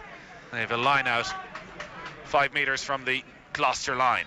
They really do, and they've got an option at the front if they want it, but no, they've gone to McKeown in the middle, I think. And heave is the call from the Connacht supporters. They're not gaining any ground. Ultan Delan getting in there as well. Bundyaki. A Gloucester player hanging off him there, comes back to the Connacht captain, Jared Butler. Heavy hit on Butler, and then there was clearly a Gloucester player offside as Quaylen Blade was trying to throw the ball back, and who just stood in front of Blade, and Blade threw it off his chest. Is that a yellow card? Should that be a yellow card? Well, I think Poit is kind of saying that Quaylen Blade was looking for a penalty, but there's nothing wrong with that. I mean, you said the same thing happened in the first half when the number 9 for Gloucester just fell over Robertson McCoy, who was trying to make an effort to roll away from the ball. Alex Craig, I think, has got away with one there. Yeah, he's gone back to an earlier penalty decision there, but if the guy's in an offside position, even though he's retreating, if the ball hits him, then, well, letter of the law, it's a penalty. But they had the advantage, and Fitzgerald is going to go for the 3 points. Yeah, it's straight between the posts this time, and after going to the corner twice in succession, well, they're going to try and go back in front, trailing by 2 points. And, well, maybe that was a sign of the ambition and what they knew they need from this game, going for the corner, looking for tries. But they need to win the game first and foremost, and, well, maybe if they could get bonus point wins against Toulouse and Montpellier, as difficult as that obviously sounds, well, that's what they need to do, keep themselves alive in this competition heading into the new year. So it is Conor Fitzgerald, straight between the posts, left-footed, and drills it high, and puts Connacht back in front. Conor Fitzgerald's penalty means it's Connacht 13, Gloucester 12 here at the Sportsground in Galway. 20 minutes remaining. Yeah, important here now for the restart. Connacht have messed up a couple of the restarts so far in this in the game, and they're still persisting with the 5 pods of 2. And Billy Twelvetrees is a mile offside there, and as you said, he's had a fairly forgetful 10 minutes there with the conversion kick, the slice kick in there. He was about 5 metres in front of the kicker and just kind of aimlessly running up, not even looking at the kicker, and quite well aware. And it's given Connacht the opportunity now with a scrum on the halfway line. But Billy Twelvetrees has had 10 of the worst minutes I think I've ever seen any rugby player had. Just these constant brain farts from Billy Twelvetrees. His concentration is not where it should be. Yeah. And again, it allows Connacht, I think it's fair to say, it hasn't been a classic. It's been a lot of unforced errors. But look, Connacht, if they can get over the line and win this game, look, they'll just be delighted with that. And interesting now with this scrum in the middle of the pitch on the 15-metre line, as I said, you've got Jack Carty and Conor Fitzgerald. At the moment, Jack Carty is just hovering right behind the scrum with Fitzgerald to his right, and it'd be interesting to see whether they decide to keep the ball in hand or try and turn Matt Banahan and just play some territory, which might be a bad option at this stage. It's a scrum right on the halfway line. It'll be put in by Blade. That should be a penalty to Connacht there, but no. And it comes to the right, off Fitzgerald and Blade, lovely interchange to Carty, then to Porch on this right-hand touchline. Porch has 2 players, hold them up, and they're trying to force them out of play, and they've managed to turn over the ball brilliantly there to Rolly Thorley, and then Gloucester can clear their lines. Fitzgerald going to be under a bit of pressure when he picks this ball up, but goes through one challenge, goes through another, needs to make sure he doesn't find himself isolated on his own 10-metre line. Blade there throws the ball back to Heffernan, on now to Bundy Aki. Aki helps it on to Daly over on the left wing, on then to Godwin trying to just dink the ball in behind, and I think it did a touch off a Gloucester player. It didn't. It's going to be a Gloucester line out on their own 22, but again, Connacht moving the ball quickly. Yeah, I think Connacht pretty unfortunate there. They probably had a really good call for 2 penalty opportunities, I think, there, and Finlay Beaton was getting the better of his opposite man, Hohek, whose elbow hit the ground clearly, but the referee said play on, and then potentially a high tackle around the neck on Porch, but once again not given. But look, Connacht looking to build territory now, possession against a Gloucester line-out. You're listening to Off the Ball on this Saturday afternoon. Nathan Murphy and Michael Swift with you at a sunny but cold Sportsground in Galway, where Connacht lead Gloucester by 13 points to 12. Saracens, Munster to come from 3 o'clock, and now Connacht are motoring again. They've dominated this game. It's not been reflected on the scoreboard. They've been their own worst enemies at times as they bring it up towards the 22 again. Daly back to Fitzgerald, no space. 5 Gloucester jerseys around him, and he's brought to ground. Connacht lose a couple of yards. Blade there again. There's a Gloucester player just ever so slightly offside, and the referee lets him away with it. Slowed Connacht down. It was cynical enough, but it does the job. Maybe Connacht need a little bit of that nastiness. Now Carty just kicks into the 22, takes a couple of little bounces, and that was very, very nice from the Connacht first. Yeah, sensible play there by Jack Carty. He's had a couple of phases when Connacht were on a retreat, and Carty just tried to calm things down and just build pressure again. But Gloucester are finding a lot of, they're making themselves a nuisance at the breakdown and just slowing the ball down for Caelan Blade. He's having to dig for the ball. There's feet in there, there's arms, there's legs, and it's just a messy area at the moment as Caelan Blade comes off. But once again, had a very, very strong game. And on for his Connacht debut comes 20-year-old Niall Murray. Stephen Kearns replacing number 9, Caelan Blade. Stephen Kearns, in fact, is the player coming on. Apologies for that. So Stephen Kearns comes on. Connacht fancied themselves on this Gloucester line-out. Delan again very nearly disrupting it, but Gloucester hold on to the ball inside their own 22. Yeah, it's been an area of the game today where Maximu and Delan have absolutely destroyed the Ulster throw-ins. I think they've had four or five steals, and even on that occasion, even though Gloucester retained the ball, it wasn't really usable ball to work with. There might have been some questions about that with Quinn Rue, who's very much been the dominant second row for Connacht this season, being rested today. He'll be back, I'm sure, for the visit of Munster here next Saturday. And then Connacht face trips to Ulster and to Leinster over the Christmas period before wrapping up their group stage campaign in the Champions Cup. It'll be a big day, as it always is, when Toulouse come to town in early January. Again, Connacht easily winning their own line-out. Tom Daly under pressure, just trying to hold on to possession. And now Kearns, can he keep the ball going quickly? Heffen again with a great line break. Kearns as Connacht drift out to the left. Aki was there. He goes to ground. Comes back to Maximu. Kearns back to Fitzgerald. Fitzgerald then on to Finlay Beelum. Heavy hit on Finlay Beelum. Took it well though. Carty, quick hands. Helps it on then to Tom Daly. Skipped through one challenge, not through the second. Just down in front of our commentary position at the sports ground. Ulton Delan trying to gain a couple of hard yards there. Fitzgerald with a risky enough ball. 12 trees was almost onto it, but Connacht hold possession. Not really going anywhere at the moment. Connacht just on the 10-metre line. Fitzgerald kicks into the left wing there, and both Aki and Godwin were trying to chase that down, but it just goes out of play. Yeah, I think he was just hoping for that left foot there. He was just trying to get a bit more of an angle and just try and keep the ball in play and try and get man and ball for Gloucester, but it just kind of trickled into touch and has handed the ball back to Gloucester.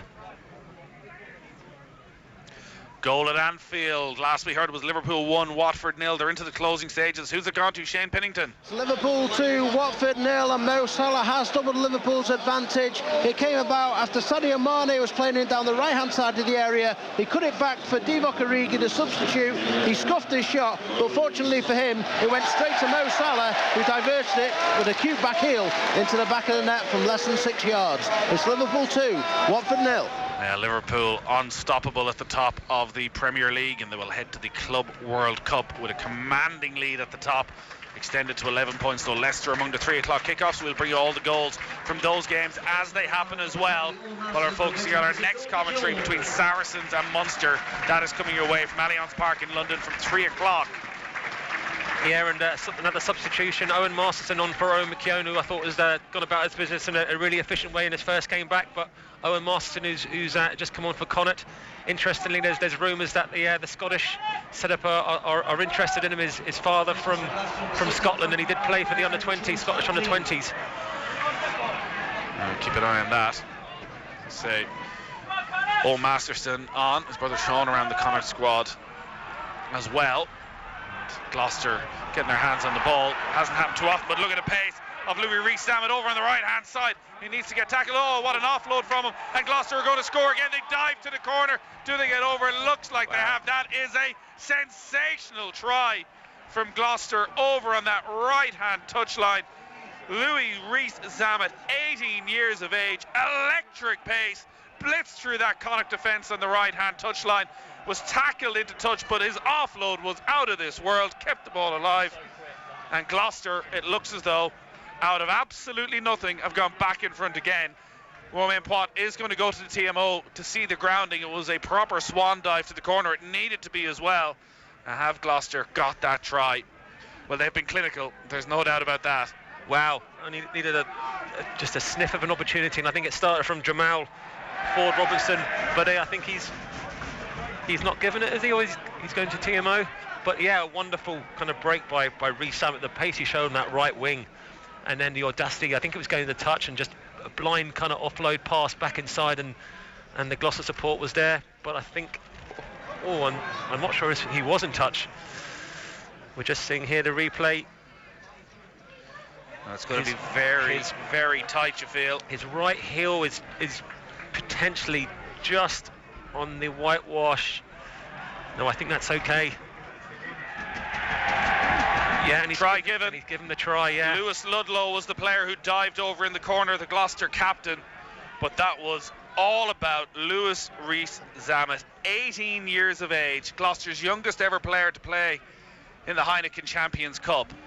And whatever about the run, the offload under pressure from behind his back, absolute genius. I think we're going to be hearing a lot more about this Welsh winger over the next decade or so. I think you're right. It just really, players with the X factor sometimes just do something extraordinary, and we saw there what the exciting talent that he is. And the conversion to come right over in the far touchline from Billy 12 Trees. A slow, lackadaisical swing of that right foot, but this time it works in his favour between the posts, and suddenly Connacht find themselves with a mountain to climb because they trail Gloucester by 19 points to 10.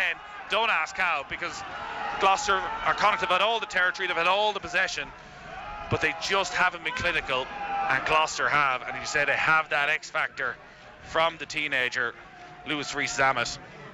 And we have to say it was a great pickup as well from that pass, but a poor kick-off by Connacht, and just giving the Gloucester second row an easy take to gain some territory and for them to get out of their halfway. And Connacht's Champions Cup hopes are now hanging by a thread. Well, coming into this game, Lewis Rees-Zammit had made 234 yards, which was the third most in the Heineken Champions Cup. He almost made that in that one run alone. A sort of pace, electric pace, you just cannot do anything about it. But Connacht now, confidence, I'm sure, is low. Heading towards the final 10 minutes, they need at least 2 scores. That's a high tackle on Jack Carty there. He felt the full force of that. I think it's the number 11. Yeah, Ollie Thornley, and I think he apologised as well. He knew that it was a high tackle, but nothing more. And I think we're about to see the introduction of number 19, Niall Murray, for Connacht, making his Connacht debut, a current Ireland under 20 second row. And with the amount of injuries that they've had in that department, it's a good opportunity now for a local lad to make his debut, along with the more experienced Robin Copeland to add some bulk, and Shane Delahunt as well. So 3 tries for Gloucester, and suddenly they're thinking about a bonus point victory away from home, which would mean that they can start thinking about potentially qualifying for the knockout stages. Not the day that Connacht imagined, just the 1 try, for the amount of territory possession they've had inside the Gloucester 22, but it's just not good enough, and it just hasn't happened for them in the Champions Cup. You think of the performance over in Toulouse, where, all right, it was an understrength side. Again, it was a mistake-ridden performance last week as well, and another mistake there from Connacht. Gives the ball back to Gloucester, and it's going straight through the middle is Mark Atkinson. He gains 30-40 yards, brings it up towards the 22. Gloucester rampant now. Connacht look a little bit shell-shocked. Have they got anything left in them to somehow mount a fight back? Well, not if Gloucester can go over for a 4th try. 12 trees, and on they go over towards the right hand side. Rees-Zammit waiting patiently over there. The ball doesn't come to him. They're just trying to plough away through the middle of the pitch at the moment, Gloucester, but they're gaining ground all the time. The tackles are soft, and they've men outside, and surely now Gloucester are going to go over for their 4th try of the game, and they do just that, and they celebrate on the sideline, because Gloucester are going to come away from the Sportsground with a bonus point victory. In the blink of an eye, they have blitzed this Connacht side, and again go over in that right hand corner. And Connacht have absolutely imploded in the last 5 minutes. It's that last try now has just come from a Connacht penalty where Fitzgerald missed touch. All the forward pack were just waiting for a line out and talking about what line out call to make.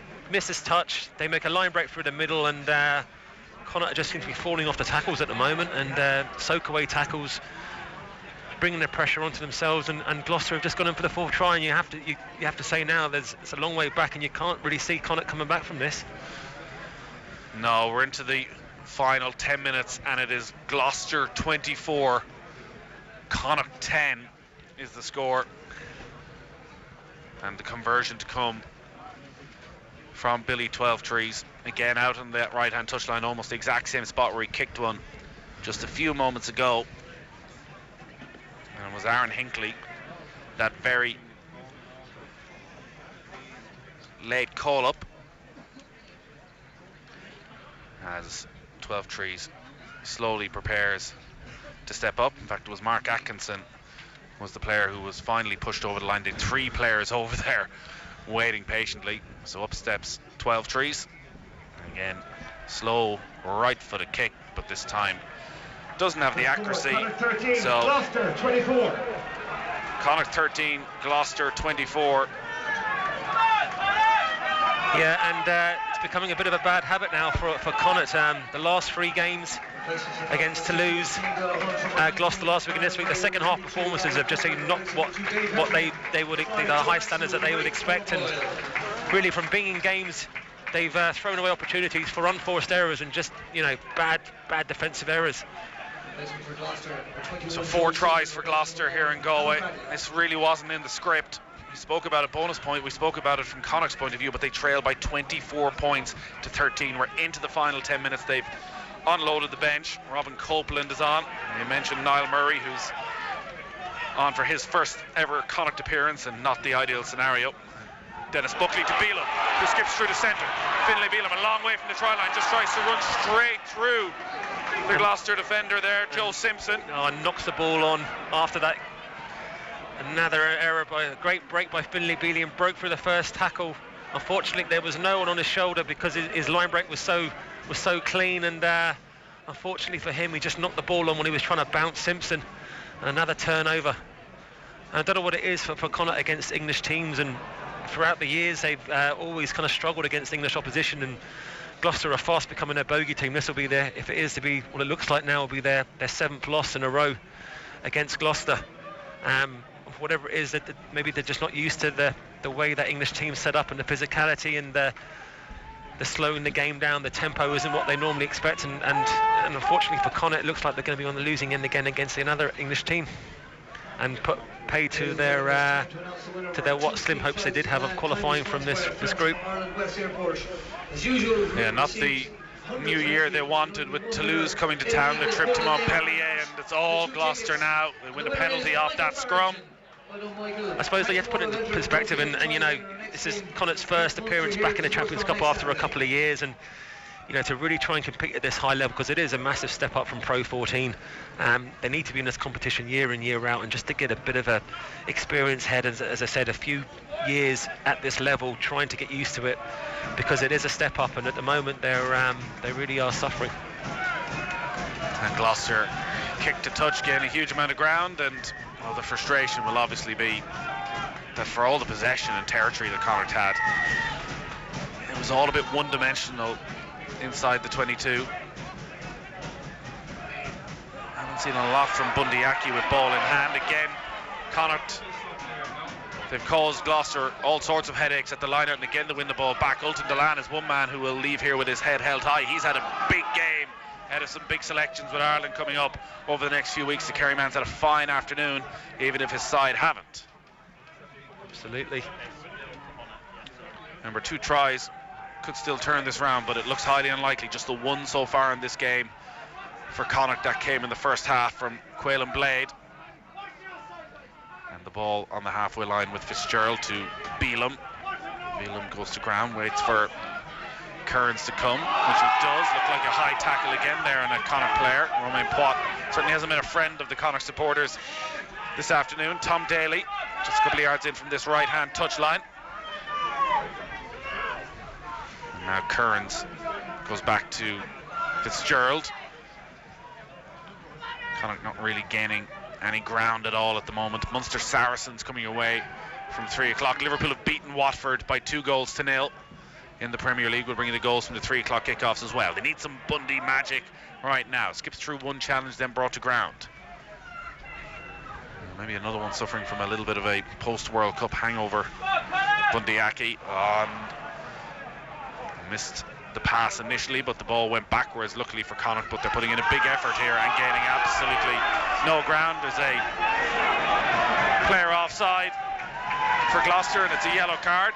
Yeah, once again, I suppose Pot has been, clinical in that one, and just seemed it was another clinical penalty to give away, and he's brandished another yellow card, and so Gloucester will have to see out the remainder of this game with 14 men. Has Connacht come together? They need to score something very quickly now if they're going to have any chance of winning this game, but it's highly unlikely now. And as the longer this game has gone on, the Gloucester defence just seems more and more comfortable with whatever kind of attacking pitches that Connacht are presenting to them. So Lewis Ludlow's the player shown the yellow card. Chris Harris has come off the replacements bench for Gloucester. Looks as though he's going to replace Mark Atkinson. 2 tries for Mark Atkinson today. Big game, helping Gloucester to that bonus point. Connacht all not lost just yet, though. Inside the final 5 minutes and inside the 22, they have the advantage. At the base of the maul is Joe Simpson. Ball comes out, and Stephen Kearns helps it on over to the far side where there's a whole lot of space for Kyle Godwin, but they get across quickly. The Gloucester defence needed to. Surely Connacht must score from one of these passages of play. This must be half a dozen times at least they've been inside the Gloucester 22 with sustained pressure in the second half, and yet to make it count. Just the one penalty in this second half for Connacht. Again, Gloucester strong defensively, getting their tackles in again and again, and Connacht looking short in ideas and looking a little bit lifeless, and we will go back for the initial infringement. Yeah, once again Connacht finding some joy at the edges of the Gloucester defence and getting some meters out wide, but once again just reverting back to kind of one-out runners, and as we said, they're not as big as the Gloucester men, and going to get swallowed up in kind of head-on tackles and slowing the ball down.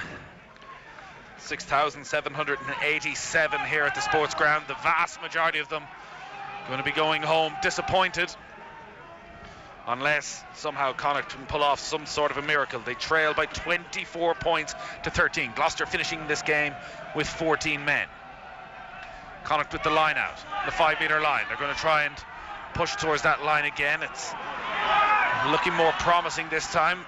The Gloucester defence a little bit more scattered, but they just about do enough trying to go around the outside, and it looks as though Connacht have got their try. Romain Poit raises his hands. They're going to get back quickly. Stephen Fitzgerald looking for the ball so he can... Yeah, Shane Delahunt with the try, with support from I think it was Joe Maximin on his back there, and it's given Connacht a tiny glimmer of hope to stay in the game. Just a couple of simple carries, and on this occasion Shane Delahunt just managed to break free the first tackle and get over the try line for a well-needed Connacht score. And we just have about 3 minutes remaining. Fitzgerald to the right of the post, left-footed, with this conversion, which he drills straight between the posts. We are going to get our grandstand finish. Connacht 20 points, Gloucester 24. 3 minutes remaining on this sunny Saturday lunchtime at the Sportsground in Galway. And for all the negativity for the last kind of 20 minutes that we've been kind of seeing, it's that's kind of sprung the crowd to life, and it's 3 minutes is a long time to be able to score a try, and it all starts now from the restart. If they can regather and just try and build momentum and potentially get a penalty to get down and put some pressure on the Gloucester defence, that's been fairly kind of relaxed now in the last 20 minutes. Can Connacht gather the restart? Oh, they do brilliantly. Looked like a high tackle again there on the Connacht player as he claimed that ball. Was it Maximin? No, I think it was Tom Daly. Yeah, they do kind of set up with a couple of the tall backs in catching positions. Connacht throwing it out wide to Godwin on that left-hand wing. Now they have possession of the ball. One score, one try would surely win it for Connacht without the bonus point. And they're finishing this game on the front foot. Bundyaki, oh, big tackle there on Bundyaki by Chris Harris, still inside his own half. Just slows the Connacht momentum a little bit. Beelum. Potentially there's a chip kick on as well there. The Bannahan is quite deep for a fullback at this time of the game. Remember, Connacht lost Niadi Alokum and his pace very early in this game. Yet another injury for Andy Friend. Daly. On it comes to Buckley, and now Bundyaki. Bundyaki runs into Joe Simpson. And Bundyaki can barely take 2 steps without taking a heavy hit. Gloucester very much targeting today, as you would expect. Really negated his impact with ball in hand. We're heading towards the final minute. Connacht need to be pretty much flawless now as they go out that left-hand side. As a Copeland who had skipped away from the initial challenge, playing as a winger. He's wearing number 23 on his back. Connacht up into the Gloucester half of the pitch, but these are all hard-won yards now from Connacht. They're probably going to need a little bit of magic from somewhere. They trail by 24 points to 20. Bundyaki, Aki could be away. Bundyaki brings it forward. Oh, he's brought to ground, but he's gained about 10-15 yards for Connacht. That's exactly what they needed, a little bit of momentum. Well, Gloucester almost offside, but Pop saying play on, but a great bust by Aki, and it's given Connacht an opportunity now in 40 metres out. Remember, they trail by 4. Fitzgerald through one challenge, brought to ground at the second though. Gloucester suddenly starting to look a little bit tired. Tom Daly's big man. Oh, suddenly they're free, and it's a chance, and Robin Copeland's in, and Connacht have won it right at the net. Unbelievable stuff from the home side. From out of nowhere, that Robin Copeland sprung up on the wing, and Christmas has come early at the Sportsground.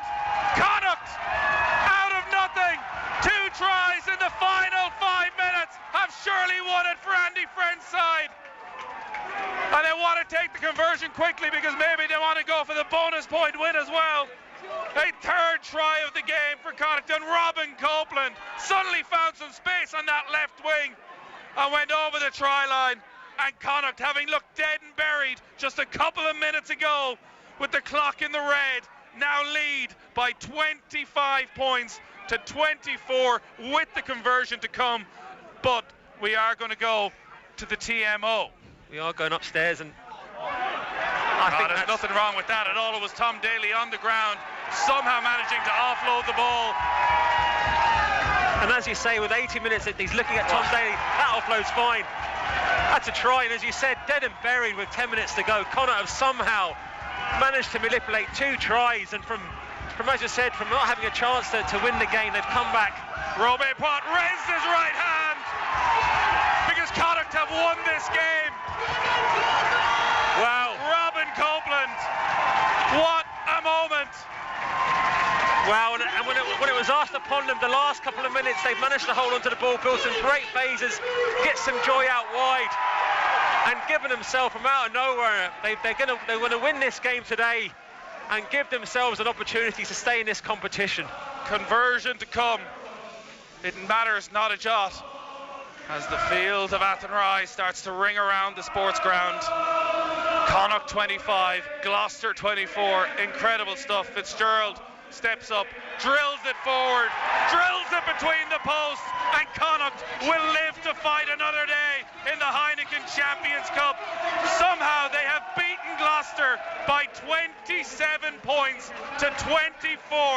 What a remarkable end to this game, because Connacht looked absolutely dead and buried when they trailed by 24 points to 13 with 3 minutes remaining, but 2 late tries, first from the substitute Shane Delahunt and then from another man off the bench, Robin Copeland, after some wonderful build-up play by Tom Daly. And what an atmosphere at the Sportsground. This has turned into a very special day for Connacht. Absolutely, and what fighting spirit shown by Connacht, the never say die attitude. And at the end there, Tom Daly, just a right foot step and just created the space, even though he was tackled by 2 players. Importantly, the second tackler came in, he was able to offload the ball to Copeland off the ground.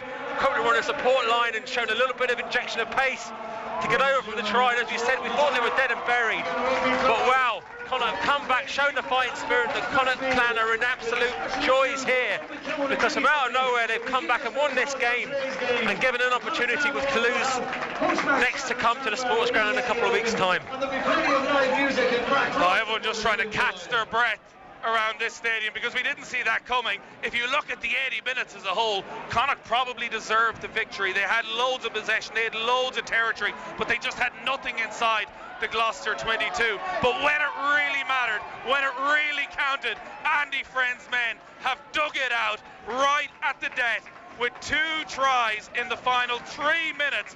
And Robin Copeland, they will be thinking about that try for years to come. Absolutely. Look at Gloucester, they look shell-shocked.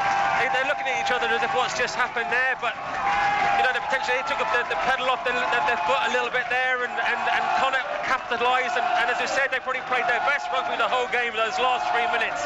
Created space, held onto the ball. I think Shane Delahunt made a big impact, Robin Copeland as well, and Connacht win the game when we thought they were dead and buried. Bundy Aki as well, we have to mention, he had a little line break there leading up to it there, and we're just sure there's a bit of X factor what he can do, creating the line break and giving Connacht the opportunity to get behind Gloucester and give them opportunity and all to play for. Well, the week before Christmas, they don't need an opportunity or a reason to party in Galway, but it is going to be a good night in this town.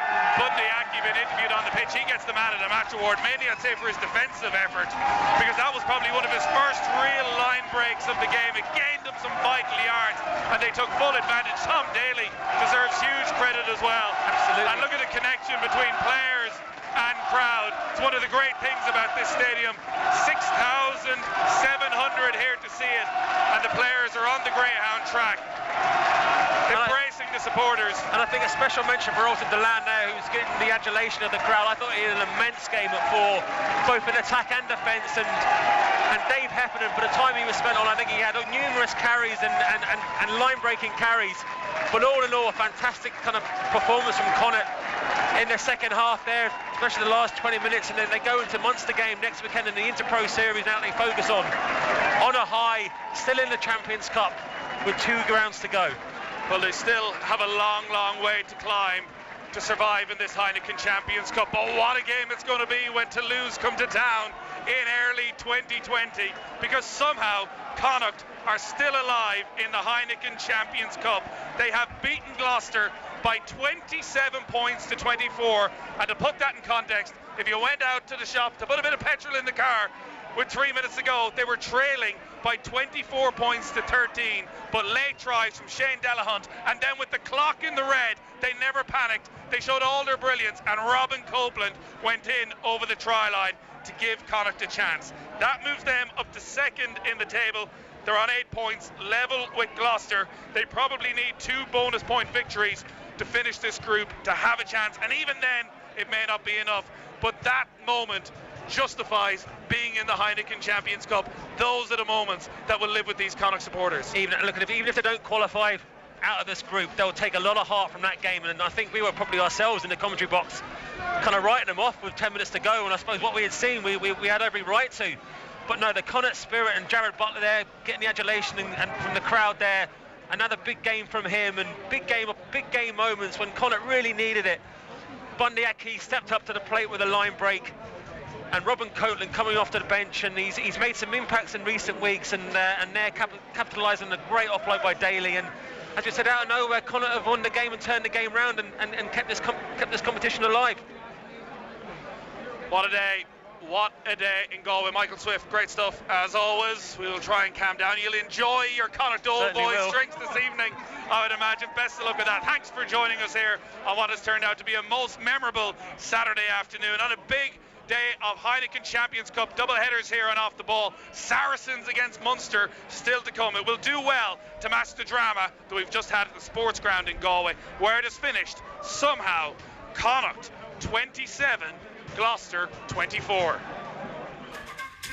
Screen Time with John Farty. This week on the show, renowned, acclaimed documentary maker Alex Gibney on his new documentary Citizen K. He's the man who gave us things like Going Clear and Enron, the smartest guys in the room. Colm O'Gorman of Amnesty International picks his favourite movie. Mark Ryle is here talking about Jumanji, The Next Level. Plus, we've a bumper collection of DVDs to give away thanks to Disney. Screen Time with John Farty. Brought to you by Stella Cinemas. On News Talk. Listen and subscribe to the podcast now on newstalk.com or on the News Talk app. Relaxing afternoons with Harvey Norman. Transform your weekend lie-in with a brand new bed. Visit Harvey Norman today and rest easy. You're in safe hands with our sleep specialists. Go, Harvey, go! Play it, wear it, live it. Whatever you're looking to